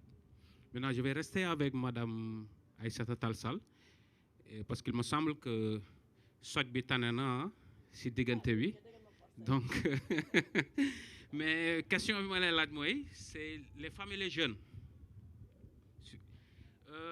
La plupart du temps ñoom plus ou moins dañ leen di utiliser entre guillemets si problème cohésion bu amee ils sont au devant plus ou moins instrumentalisés. Maintenant yow en tant que député lan nga xalaat lañ war a def pour vraiment réconcilier déjà les générations les jeunes génération et genre quoi la boole les jeunes les femmes aux générations plus anciennes pour que vraiment cohésion bi nekk une réalité quoi en tant que député et en tant que femme. waaw ni ma ko waxee d'abord c'est l'éducation man je suis une fille de l'école publique loolu rek laa gëm c'est l'éducation d'abord éduquer les gens mais éducation balaa école mu ngi commencer ci biir famille yi man dama leen koy wax gis nga ñiy saaga boo demee seen biir kër sax dañ fay saaga kenn mënu si dara c'est comme ça. ñiy jàpp seen clavier naan man kott maa fi ne kon mun naa saaga ku ma neex te kenn du ma xam bu ñu nekkee seen biir kër sax nañ saaga seen papa saaga seen yaay donc éducation mu ngi commencer foofu ci biir te lu am solo la parce que loolu boo ko amulee munoo dem fenn man je peux être avec un inintelligent même un idiot je peux être avec un ignorant je peux même composer avec un voleur parce que je suis avocat naa naxanteeg moom ba mu wax ko ni yow du sàcc nga fii kaay ma dama défendre la. Mais un indiscipliné koo xam ne amoo benn yar yow lu la neex ngay wax man de ma cohabitation avec celui-là sera compliquée donc pour man fondamentalement c'est par l'éducation qu'on doit commencer l'appel au civisme ba nit ñi xam li ñu yor ni lan la ça c'est un pays qui s'appelle le Sénégal qui a une nation composée de Sénégalais du nord au sud d'est en ouest qui est une république dans le cadre duquel ñun ñëpp a yem on est tous nés égaux en république da xam ni ku bëgg a am pouvoir da ngay compétir nga am pouvoir mais loolu boo demee ba xam ko mais li ci des nag nga wuti mooy savoir xam àddina bi nu muy demee bu fekkee yow scientifique nga lan ngay jàng ci science bu fekkee juriste nga comme ñun ñii lan ngay jàng ci droit nga am nag say jumtuwaay mais loolu tant que amuñu ko tant que defuñu ko waxuma jigéen waxuma ndaw waxuma mag ça va être difficile parce que éducation ni gis mag bu yaratiku de taxaw di wax lu ko neex fekk bi jaaw na fekk ay doomam yaa ngi koy seetaan mais loolu dafa ruslu tey ci Sénégal bi ñu nekk nii parce que boo taxawee waxoo ak waa Dakar waxoo ak waa Sénégal tu parles aux Chinois tu parles aux Japonais tu es en train de parler à tout le monde et qui nous dit que celui-là n'est pas en train de juger celui qui parle ni Sénégal nii lañ mel. Et à ce moment-là, c'est tout le pays qui est étiqueté. Donc, man li may wax mooy 1, l'éducation et l'éducation de base. 2, le civisme. 3, les écoles dans les partis. 4, bu boobaa ku génn nga xam fi nga féete fan la man fii laa féete moi je suis de Pastef je le revendique mais fekk yow lii Pastef di woote ci idée sax yow yàlla fekk xam nga ko gannaaw sama parti lii la woote ci ay idée c'est comme ça que je vais le défendre c'est gis nga bagage boobu boo ko amee doo réew doo bew parce que li ngay jaay yow même bu fekkee ni keneen ki xamul lan la yow xam nga sa marchandise yow lan la Nous, c'est pour ça que chez nous, les socialistes, l'éducation est extrêmement importante. C'est pour ça que chez nous, la discussion et le débat contradictoire est important parce que tey su ma fi jógee dinaa am lu ma yóbbaale lu mu tuuti tuuti dinaa am lu ma yóbbaale. Donc ce que je dis aux femmes, c'est ce que je dis aux jeunes, c'est ce que je dis aux anciens. Éduquons-nous, formons-nous, soyons de bons modèles de Sénégalais. Et à partir de ce moment, le reste de la compétition sera beaucoup plus sain, beaucoup plus ouvert, et notre pays en bénéficiera, majorité comme opposition. Parce que c'est quoi l'essentiel? L'essentiel, c'est le Sénégal. Ce n'est pas de dire que c'est Bassirou Diomaye Diakhar Faye qui est le président de la République. Et alors, il ne sera plus dans maximum 7 ans. Il ne sera plus. Quelqu'un d'autre viendra. Et c'est qui quelqu'un d'autre? C'est le peuple qui dira c'est quelqu'un d'autre. Et on l'acceptera. Qu'on ait voté pour lui et qu'on n'ait pas voté pour lui. Donc, le Sénégal est au-dessus de nous. Mais pour qu'on le comprenne, il faut qu'on ait en bandoulière la bonne éducation, le bon savoir pour être le bon citoyen que tous attendent. Je vous remercie. D'accord, merci. Donc, je vais essayer juste rapidement de résumer avant de poser la dernière question qui vous sera adressée à tous deux. Donc, pour vraiment préserver la cohésion sociale, c'est l'éducation au sein de la famille, l'instruction dans les partis et dans les instances formelles, et une responsabilité individuelle qui est, voilà, le début à une responsabilité collective.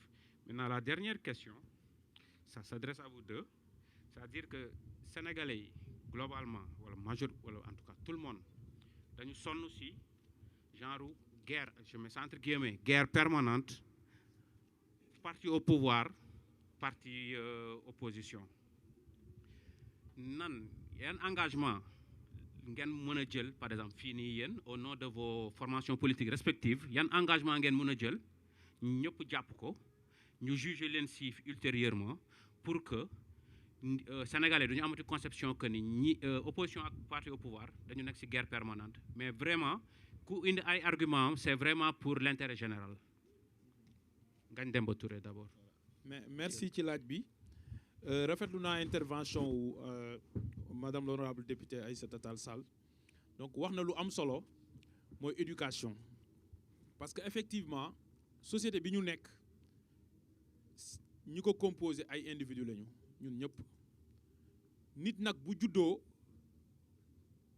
bu fekkee yaruñu ko ci kër ne fii mooy toilette fii mooy lekkukaay fii mooy waañ fii mooy néeg fii mooy salon du xam sax lu ne fan nañ ko war a defee donc nit bu juddoo ci penc dañ koy socialiser dañ koy def un être social socialisation boobu noonu nag dafay am ci plusieurs phases ci phase yooyu noonu nag dafa am acteur bu ne boo xam ne moom mooy intervenir après mu jox le relais keneen foofu nañu war a tabax ci moom jikko yi valeurs yi te valeurs yooyu civisme bokk ci citoyenneté bokk ci mais attachement aux principes républicains et démocratiques nekk ci su may wax ci phase de socialisation boobu nag nit bu juddoo première phase de socialisation c'est la socialisation primaire socialisation primaire nag ca famille ba lay amee foofu parents yi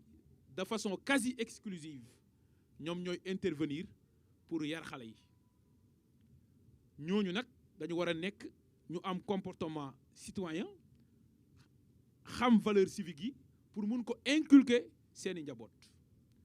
Deuxième phase c'est la phase de socialisation secondaire mooy xale bi commencé na génn ci espace public bi di nekk au contact d'autres personnes yu jógee ci yeneen famille xale bi day seetaan télé di xàmmee di déglu ña muy jëflanteel la mu fay gis ci ay comportement jàpp na ne noonu nañu war a doxalee foofu nag monde extérieur boobu mu nekk en contact dans cette socialisation secondaire rôle du pouvoir public yi mooy foofu aussi ñi defaraat jikko yi ak valeurs yi pour cohésion mën a am mooy mbedd mi ni ñu koy réguler mooy médias yi les médias classiques ni ñu koy réguler mais les médias sociaux parce qu'on parle de réseaux sociaux mais c'est des médias sociaux on parle de médias sociaux c'est ça le terme approprié nan nañu koy réguler léegi nag su nit ki rombee foofu nag il est en phase de socialisation tertiaire mooy jëm na mag xàmmee na ràññee na boppam li mu traversé yëpp moom mu commencé di développer moom moom propre nitam et su boobaa jëmmam ak xelam nañ ko bàyyi avec son libre arbitre mooy conscience am balil insaanu ala nafsihi basira di ko alxuraan di waxee nit xam na boppam mais li mu dund ci ñaari phase yooyu mooy influer si nan lay doxalee moo tax ñu naan nit produit environnement am la loolu moo waral ma jàpp ne pour Sénégal cohésion am la politique de famille doit être au cœur des politiques publiques avant ñuy wax régulation des médias et de l'espace public te loolu nag dañu jàpp ne ci réew mi am na dynamique bu bees bu ñu war a sécréter renforcer ko ñu impliquer ñëpp ci loolu comme code de la famille bi ñu am ñu xoolaat naka nañuy gën a ñoŋalee dispositions yi ci côté bi jëm ci rôle u famille ci fondement nation bi fondement ci fondation de la nation. Maintenant ban engagement en tant que parti au pouvoir nga mën a jël pour instaurer au minimum de politesse démocratique quoi. ñu ñëw ci formation ma ñëw nga baal ma tontu ci formation après ma ñëw ci loolu ba ma ko mayee. Ça marche. Merci. Donc pour la formation en fait effectivement honorable député wax na ko formation il ne suffit pas d'avoir une école de parti et d'avoir des formateurs mais école buy animé wu man jàpp naa ne ku may suivre gis nga presque tous les 2 semaines wala chaque week-end maa ngi animé ay panel de Pastef man ak ñeneen ci ay kàngamu Pastef donte man duma kàngam. Demain je dois animer un panel de la JPS Guédiawaye il y aura le ministre le ministre le chef de cabinet du président Barrot il y aura Bassirou Kébé etc. On va parler de sujets yi nga xam dafa am solo ci la gouvernance publique ak suñu doxalinu parti ak suñu rôle ñun en tant que parti au pouvoir. Tous les week-ends on anime le parti par des conférences publiques et des panels sénégalais yëpp ñu ngi koy gis léegi nag am na proposition bu rafet boo def ci constitution bi mais damay rappeler ne proposition boobu c'est déjà dans la constitution c'est déjà dans la constitution parce que l'article 4 de la constitution du Sénégal dit, je le cite, les partis politiques et les coalitions de partis politiques concourent au suffrage des Sénégalais dans les conditions fixées par la loi comme ni nga ko waxee waaye ils œuvrent à la formation des citoyens à la promotion de la participation à la vie nationale et à la gestion des affaires publiques. Et lii dama ko yàgg a rappeler parce que en réalité le président Macky Sall bi mu fiy nekk en 2016 ci révision constitutionnelle bi la ko dugal mooy la formation des citoyens doit être au cœur de l'activité des partis politiques. moo tax parti politique c'est une obligation ce n'est plus une obligation électorale mais c'est désormais une obligation à la fois électorale et citoyenne. C'est déjà mis dans la constitution donc parti politique yi ñoom ñoo war a farlu ci appliquer ko et ñun loolu ñu ngi ci léegi nag pour ce qui est de notre responsabilité ak yan engagement la ñuy jël bon man du ma porte-parole lu gouvernement bi te sur le plan exécutif gouvernement bi moom mooy doxal donc du man maay wax ne lii la ñuy jël comme engagement li ma mën a xam mooy axe yi ma la wax yëpp ci li ma jàpp ne mooy tax ñu ñoŋal cohésion sociale dama la wax actes yi ñu posé tout à l'heure wax na ci transparence ci documents budgétaires et financiers yi le projet de loi de finances de toutes les années tous les projets de loi de finances initiales comme rectificatives ont été publiés mis en ligne tous les annexes de ces documents budgétaires ont été mis en ligne tous les rapports trimestriels d'exécution budgétaire ont été mis en ligne le rapport d'exécution budgétaire de l'année dernière a été mis en ligne la stratégie de gestion de la dette a été mise en ligne le bulletin des statistiques de la dette pour toutes les années a été partagé lan ngeen bëggaat tous les documents sont publics donc li ci des nag mooy effectivement nañu continuer di renforcer loolu documents yi di ñëw à temps sénégalais yi di ko exploiter acteurs politiques yi ak société civile bi di fexe ba lépp lu ñuy wax ñu mettre l'accent si ni ñuy doxalee réew mi jàpp naa ne loolu bu amee dina mën a ñoŋ mais axe yooyu ma la wax yëpp wax naa la premier axe mooy renforcer un dispositif démocratique inclusif de participation à toutes les élections. Deuxième axe mooy renforcer la confiance des citoyens en leurs gouvernants par l'exemplarité dans la gestion des deniers publics et par la transparence. Troisième axe mooy promouvoir l'inclusion et lutter contre toutes les formes de discrimination. Quatrième axe wax naa la ko mooy ñu fexe ba engager l'égalité des citoyens devant la loi et la promotion de l'égalité de tous en luttant contre toutes les formes d'impunité. Et sur ce point, je dis que la reddition des comptes doit être au cœur de ce que nous faisons. Merci. Ok, d'accord. Donc, porte-parole du gouvernement, mais bon, nous allons répondre à l'engagement aussi acteur politique. Quoi. J'espère que Mme Sall aussi doit la même chose, nous sommes porte-parole de l'opposition. Mais vraiment, on aimerait, en tout cas pour le public et ceux qui nous suivent, au nom pour le public, pour voilà, au moins je des engagements. Je ne vais pas parler en tant que porte-parole, mieux que ça. Je vais parler en tant qu'acteur politique et en tant que citoyen. Voilà. Là, on donne porte-parole. Exactement. Les femmes d'abord, c'est responsabilité. Tout à fait. Et je l'ai dit tout à l'heure, engagement, nous amul parti politique, sax bay tudd ay poste ci biir parti politique. C'est d'assurer l'éducation à la base et la bonne éducation à la base de nos enfants qui vont devenir de grands Sénégalais, de futurs citoyens, de grands responsables et de dirigeants. Parce que je ne reviendrai pas là-dessus. Parce que l'alpha et l'oméga de tout ce qu'on est en train de dire ici, c'est l'éducation, la formation, la bonne éducation et la bonne formation. Lolo nak defena niveau yi ñu koy assurer ay niveau yu différent la. Mom sa wax na ci dans la famille, à l'école, dans l'espace public ba nga nek responsable. Man damay wax ci suñu responsabilité ñun en tant que politique.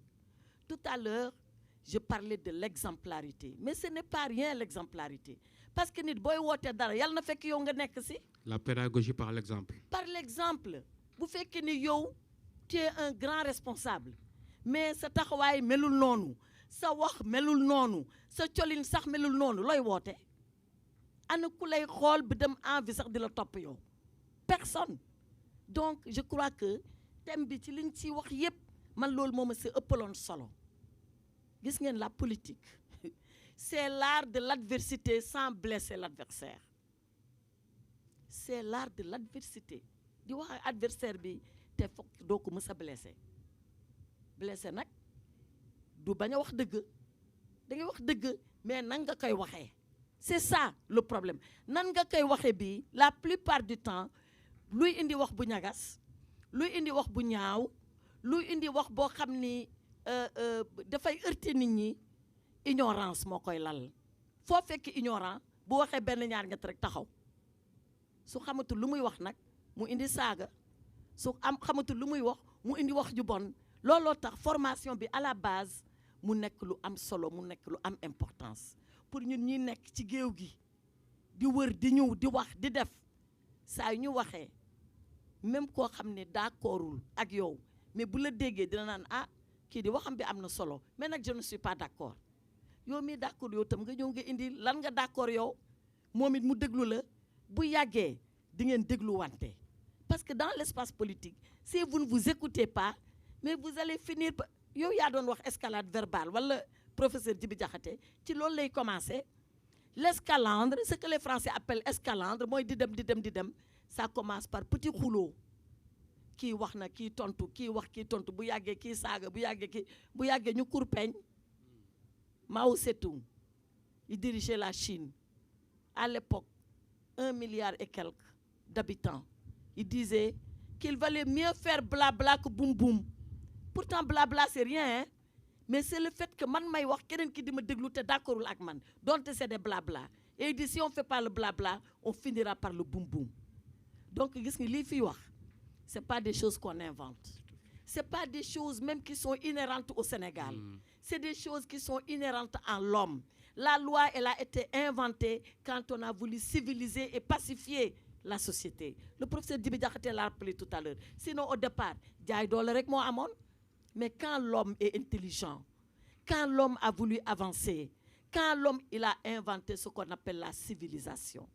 Et la civilisation, c'est par la loi. Il a codifié le vivre ensemble. Mais quand moi civilisé, qui peut faire dans civiliser, il y a civilité. Le premier acte de civilité, moi, Elan, bonjour. Bonjour, monsieur Touré. C'est le premier acte que l'homme pose, qui est l'acte de civilité. Mais le mouton qui fait tout comme nous, qui mange comme nous, qui dort comme nous, qui boit comme nous, qui protège son enfant, il sait tout faire. Mais mënul xëy suba ne doom dit bonjour. Te ñoom ñoo tëdd. Donc, il faut qu'on ramène les gens à ça. Il faut qu'on les ramène à ces choses élémentaires qui sont des choses humaines, qui font que nous sommes des hommes, qui font que nous nous respectons, y compris dans la diversité. Maintenant, les partis politiques. Pourquoi je dis on doit les obliger à la formation? Mais formule bi nga lire fi, mais bien sûr que xam naa ko. Man kay constitution sama jumtuwaay la, comme sa jumtuwaay dama koy jàng bés bu nekk. Mais c'est parce que ce qu'il y a là-dedans est lapidaire. Ce n'est pas suffisant. Nous avons les partis politiques concourent à l'expression du suffrage. Ils ont l'obligation d'engager la formation de leurs militants. Man loolu laa bëgg. Pas ils vont assurer. Ils ont l'obligation. Bu boobaa képp parti bu deful loolu dinañ daan sa kaw parce que dañu violer une obligation impérieuse, je me répète, qui figure dans la Constitution. Man loolu laa ci soxla. Li si des nag lépp luñ fi wax sànq ba tey avec ce public respectueux et silencieux maa ngi ñaan képp si ñoom ku fi jóg, y compris en commençant par ñun ñii, y compris en commençant par les Y'en a marre, ak loo fi jàng ak loo fi jàngul boo demee na nga ko mën a nettali nga amplifier ko parce qu'il est question du Sénégal. Man loolu ma indi fii de man indiwuma fi dara fii laa bokk ak dama contre kii ak dama ànd ak kii bu doon loolu du mu fi ñëw parce que fii du sama langue. Mais dama ñëw fii parce que je considère que ce que vous faites est important. Vous le faites pour le Sénégal et vous le faites pour l'avenir du Sénégal. Ils sont là, je les salue et je salue leur discipline, leur bonne éducation et je félicite Y'en a marre et je vous félicite vous le modérateur. Merci à vous. Merci vraiment à nos panélistes. Yaakaar naa ni li ñu wax ni am na solo trop te nañu fexe mu bañ a dugg benn nopp génn beneen nopp ñu xam ni Sénégal ñoo ko bokk. Le débat est presque terminé. La dernière étape, c'est juste essayer de donner la parole au public, juste pour 5 minutes. Vraiment, il faut faire court. Voilà. Juste 5 minutes. Voilà, vous voyez. Donc, on va juste prendre 2 personnes. En 5 minutes, deux personnes. En 5 minutes, s'il vous plaît, parce qu'on a assez pris de temps à nos débatteurs, quoi. Si vous... Voilà, on vous en conjure juste 5 minutes. Pas encore. Pas encore. Après Malal va s'en charger. C'est à Malal. Pourquoi vous me libérez, vous la libérez pas? 5 minutes. 5 minutes. 5 minutes. 5. Mais, merci. Donc, mais c'est juste 2 intervenants, voilà. S'il vous plaît. Wow, donc jigéen ak góor ayda bismillah. Merci Malal de me donner la parole. Bonjour maître, c'est toujours un plaisir de vous écouter. Bonjour l'autre maître. Bonjour monsieur le modérateur. J'ai écouté avec beaucoup de plaisir les interventions des uns et des autres.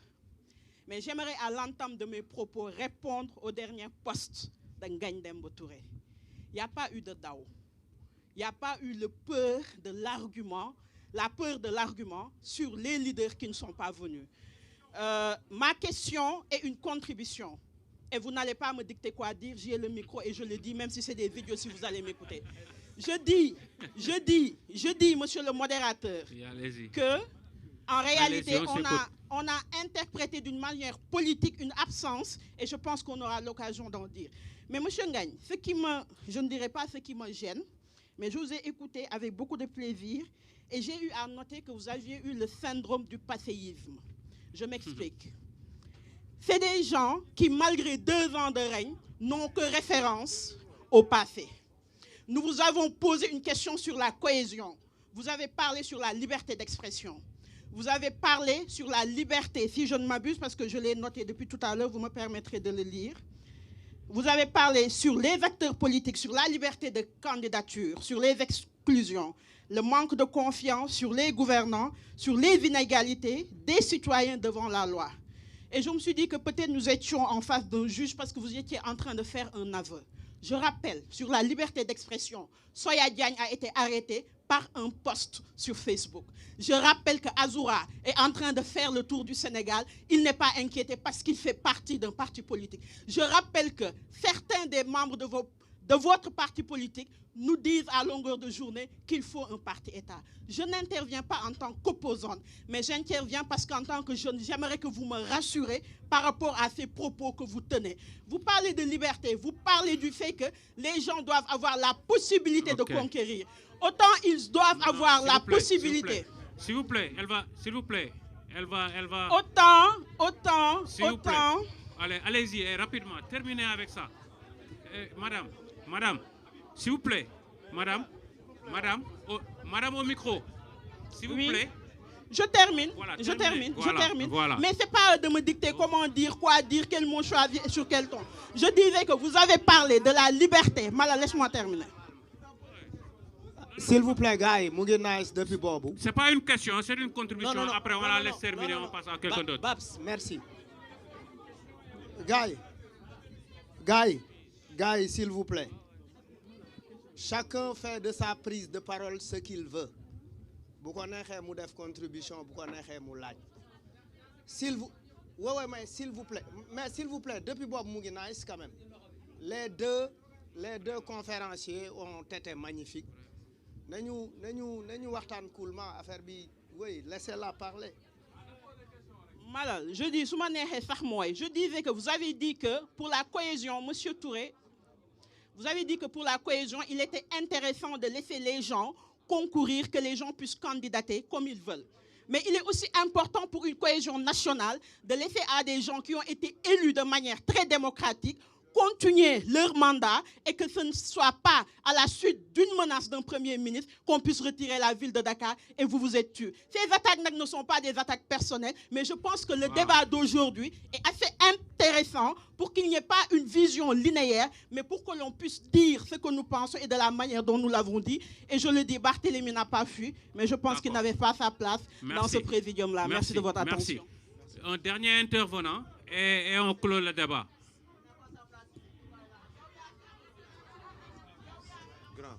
Mais s'il vous plaît, un peu de civilité et de cohésion. Vous êtes en train de passer à côté du thème qui nous réunit ici. S'il vous plaît. S'il vous plaît. Habib. Ok. Allez-y. Monsieur, s'il vous plaît. Vraiment, faites court. Oui. Voilà. Et une seule question. Oui. Allez-y. Posez votre question. Merci.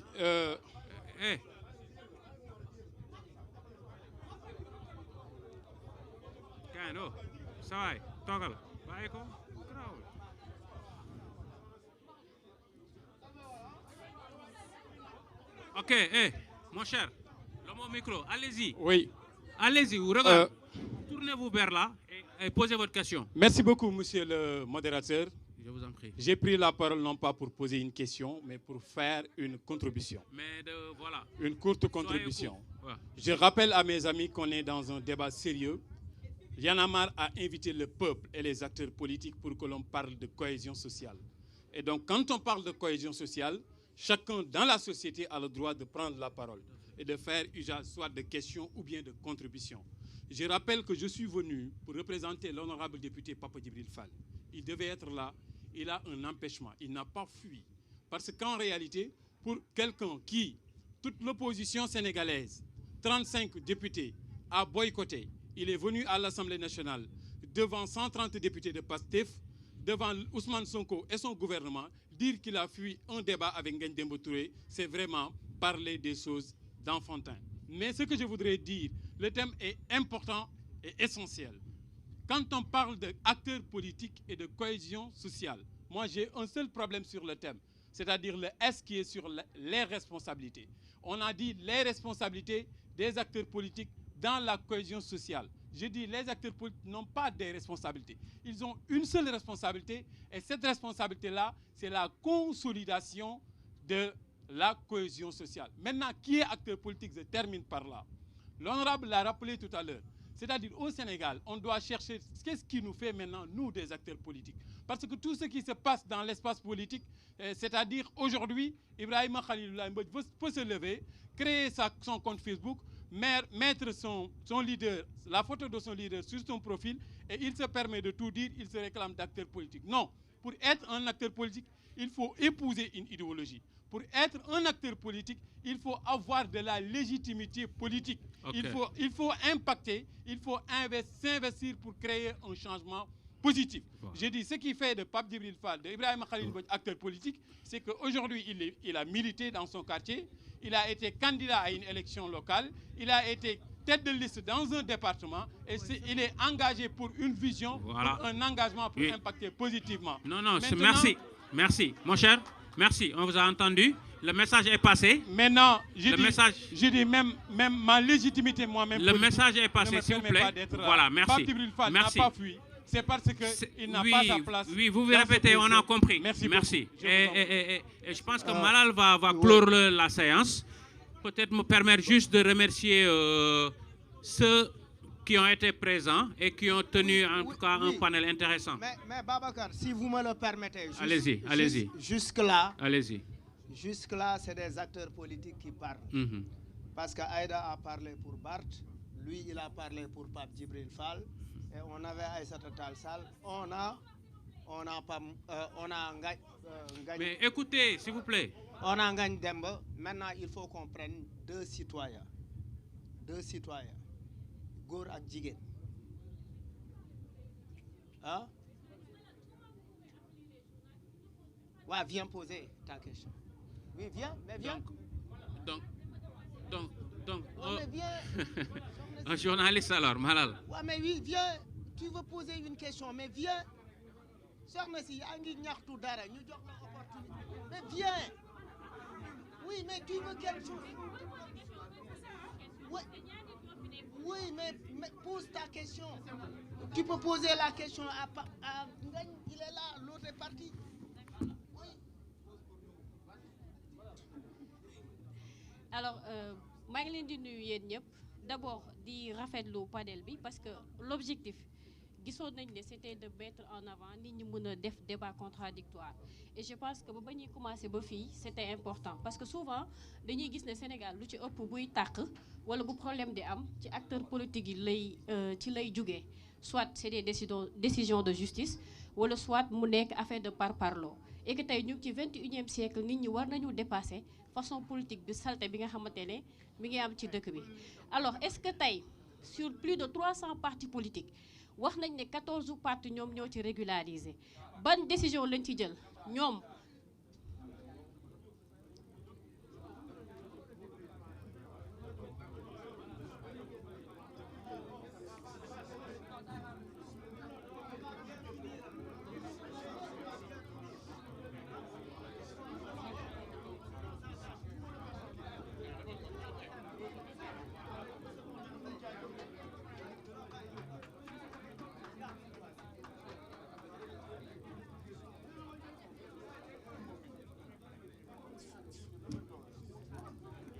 Alors je peux continuer lu tax ma wax loolu mooy souvent problème au Sénégal yëpp mi ngi nekk ci presque 300 personnes yoo xam ne ñoom ñooy tëju ci benn salon wala ci benn salle jël ay décisions yoo xam ne dafay répercuter sur 18 millions sénégalais est-ce que ñoom ñu ngi bàyyi xel peuple bi ak yan mécanisme lañ mën a teg su nekkente ne yeneen partis politiques yi existé wuñu nañ leen di supprimer nan lañ mën a demee vers la réduction des partis politiques ba pare au moins ñoom ñi nga xam ne ñoom ñoo koy jiite ñu teg les conditions qu'il faut pour que tey yenn problématiques yi nga xam ne ñu ngi koy jànkonteel ci ñoom acteurs politiques yi ñu mën ci dindi sénégalais parce que souffrance bi sénégalais yi di dund jàpp naa ne ba ci problème réseaux sociaux yi saagante be xaxarate bi yëpp loolu moo ko indi merci. Merci beaucoup. Bismillah kay.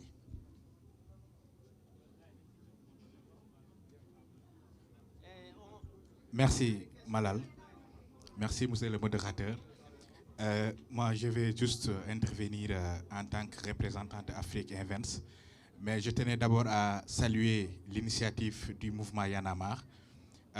Wax dëgg yàlla lii lu rëy la te je pense que ñun ñi fi nekk ñëpp lii moo war a signifier que Sénégal ñun ñëpp ñoo bokk ndey ñoo bokk baay donc que ce soit opposition ou pouvoir dañu war a waxtaan en gentleman.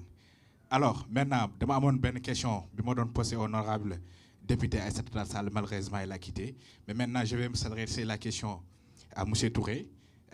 Donc ñun ñi nga xamante ne dañu nekk ci secteur bi nga xamante ne dañuy yëngu ci affaire financement et tout, et on a vu que vraiment la situation du pays est actuellement compliquée. Qu'est-ce que vous comptez pour rassurer les investisseurs qui vont venir dans ce pays pour investir? Merci. Oui, mais cette question, il ne va pas y répondre parce que ça ne fait pas partie du sujet. Ce n'est pas le sujet. Donc, vous pouvez répondre et puis après disposer. Merci. Merci Malal. Je crois que il fi am dara neewu ci quoi parce que démb rek am na ku may wax voilà gis nañ cooy amoon démb man leen non ñun on est des acteurs politiques wax naa ko sànq monde politique bi enjeu yi moo rëy mooy pouvoir la nit ñi di ut pour doxal donc boo waral fu acteur politique dajee dina du ñàkk ay quelques tensions même dans les parlements fépp ci àdduna bi dañuy gis y a des voilà c'est un peu houleux du lu nit di apprécier mais on le comprend vraiment. Ce public là moi je le salue, il a été un public sage, il a été un public respectueux. Aïda aussi rafetlu naa question parce que moom moo njëkk a posé question et mu nekk actrice politique boo xam ne ñëpp xam nañ engagement am lu yàgg ñu koy rafetlu bu baax a baax di naw xalaatam. Maintenant posé na question yu bëri wala boog contribution bu mu def. Est-ce que ñun syndrome mu passé moo ñu retenir ba léegi? Man toujours damay falal di renvoyer ci alxuraan parce que livre bu am solo la. Alxuraan boo ci génnee passé jeex na tàkk.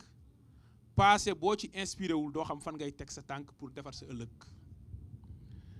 Moo tax ñun dañuy rappeler tout le temps fan la réew mi jugee, fan la réew mi toll ak fan la wala réew mi wala jëm. Quand on parle de parti État, en réalité c'est pas que benn parti mooy exister comme jamono parti socialiste ci bi ñu amee indépendance bees te Aïssata Tall Sall wax ko sànq nga xam ne Senghor doon wax ne du parti unique, parti unifié la. Déedéet parti État ñun ñi ko wax dañu ko expliquer mooy lan nañ ci jublu te man bokk naa si ñu ko njëkk a wax ci ay panel au mois d'août 2024.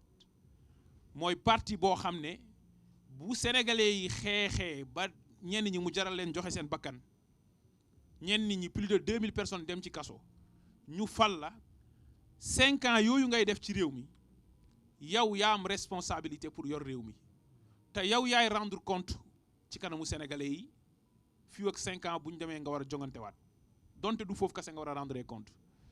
kon yow doo falu ñu ne la tegal sa programme politique, tegal say responsable politique à côté. État dafa am nu muy fonctionner mooy li honorable Aïssata Tall Sall wax sànq. ñu ne la nii lay doxee nee lay doxee déedéet soo ñëwee da ngay appuyer wu ci expertise technocratique bi nga fi fekk ci bureaucrate yi nga fi fekk waaye yow yaa am responsabilité devant les Sénégalais. moo tax ñu doon wax ne Pastef moo war a nekk au cœur de la gestion publique pour programme bi mu jaay Sénégalais yi mu mun ko doxal parce que ñun ñooy war a rendre compte ëllëg et que Sénégalais yi waruñu dee ci Mali foro mooy ñu xeex pour changer mbir yi nga ñëw di appliquer les mêmes procédés et les mêmes programmes. loolu nañ doon wax mais jubluwuñ ci ne ñun ñu koy wax bi ñu koy wax ba léegi opposition mi ngi fi di exister élection di am loolu laa ci bëggoon a wax. léegi nag wax nga benn cas wax nga lu am solo nga ne inclusion démocratique dafa war a am kon ku xas ba jot ci benn mandat dañ la war a bàyyi nga doxal. Attention, sous réserve de respecter les lois et les règlements. Thierno Alissi, il est militant de Pastef. Il a été héros ci xeex bi ba ñu nekk ci opposition pour liggéey pour parti bi. C'est le coordinateur de Pastef Mermoz Sacré-Cœur.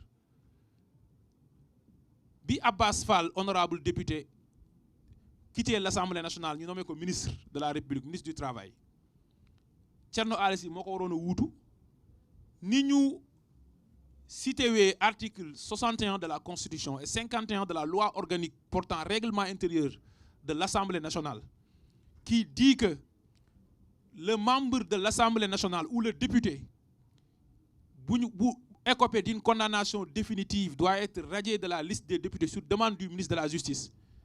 Même ministre bi Ousmane Diagne moo saisir assemblée ñu radié Thierno Ali Sy nekkatul député moo saisir assemblée ñu radié Barth nekkatul député dañoo radié suñu militant radié koo xam ne opposant la kon dañoo appliquer la loi dans toute sa rigueur sans exclusion et sans discrimination loolu il faut mu leer boobu mooy premier mandat bi deuxième bi mooy mairie bi alors pour la mairie encore respectons les lois et règlements. L'article L277 du code électoral est clair. Tout conseiller municipal, et le maire il est conseiller municipal même s'il est élu au suffrage universel direct, qui se trouve dans l'un des cas d'incompatibilité ou d'inéligibilité prévus par la loi peut être déclaré démissionnaire par le représentant de l'État qui est le sous-préfet ou le préfet.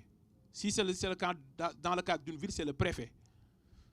Et on dit, ça peut être sur demande de l'un des électeurs ou ça peut être une radiation, boo xam ne moom moo koy def, moo koy soulever d'office, une radiation d'office. C'est loolu moo tax ñu radié ko.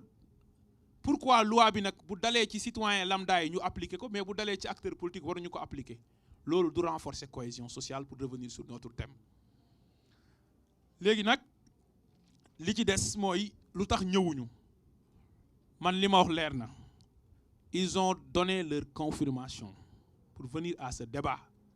L'affiche a été largement partagée.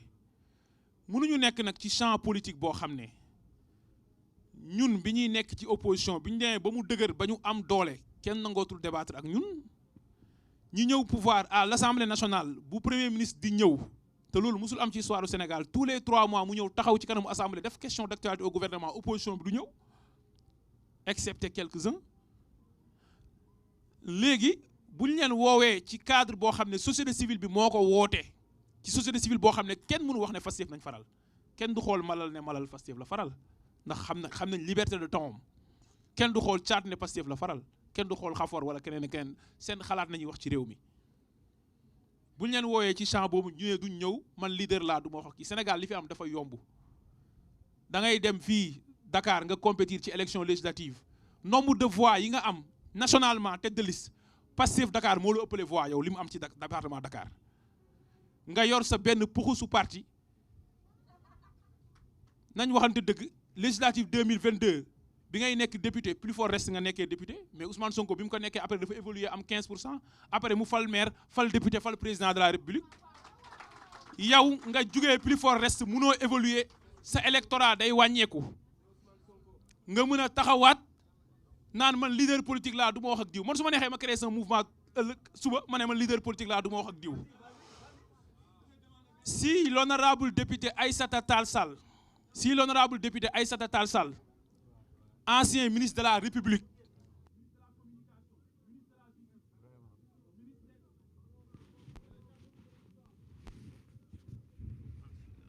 donc si l'honorable député Aïssata Tall Sall ancien ministre de la communication ancien ministre de la justice ancien ministre des affaires étrangères nangu na ñëw fii débattre nekk présidente de groupe parlementaire man gisuma fii ban acteur politique moo mën taxaw fi naan warul débat franchement loolu du débat. Léegi nag question wu laal la rasul dafa am solo parce que si loolu laa bëggoon a revenir sànq mais comme li nga wax joxaatoo ma parole parce que temps bi da nga jàpp ne jeex na parce que honorable député dafa wax ci kanamu sénégalais yi mu ni dañu war a dugal ci constitution bi ne parti politique dañoo war a former citoyens yi ma ne ko loolu mu ngi ci mu ne dañ koy def obligation.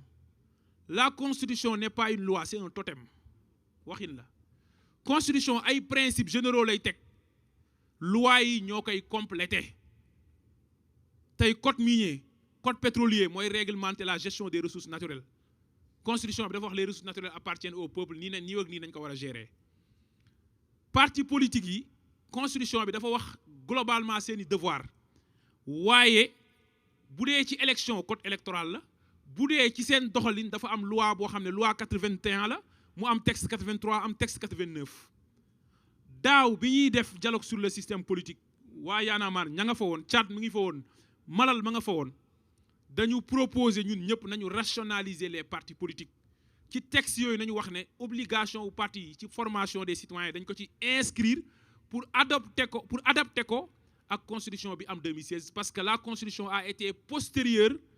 Donc, la révision constitutionnelle de 2016 et la constitution de 2001 ont été postérieures aux lois réglementant les partis politiques. Donc, adaptation législative, si nous avons le code électoral, obligation de formation citoyenne, mais aussi obligation de participation à la gestion de la vie publique. Moi, je suis dialogue, je sais parce que toute constitution, les partis politiques ont obligation telle pour formation. Des principes, après, loi yi déterminer les modalités de mise en œuvre pour tontu la rasoul tontu question bu am solo la il faut assainir le champ public et il faut rationaliser les partis politiques loolu laa bëggoon a wax wasalaamaaleykum. Voilà, merci au public, merci vraiment aux invités qui ont honoré leur présence ce panel. Et voilà.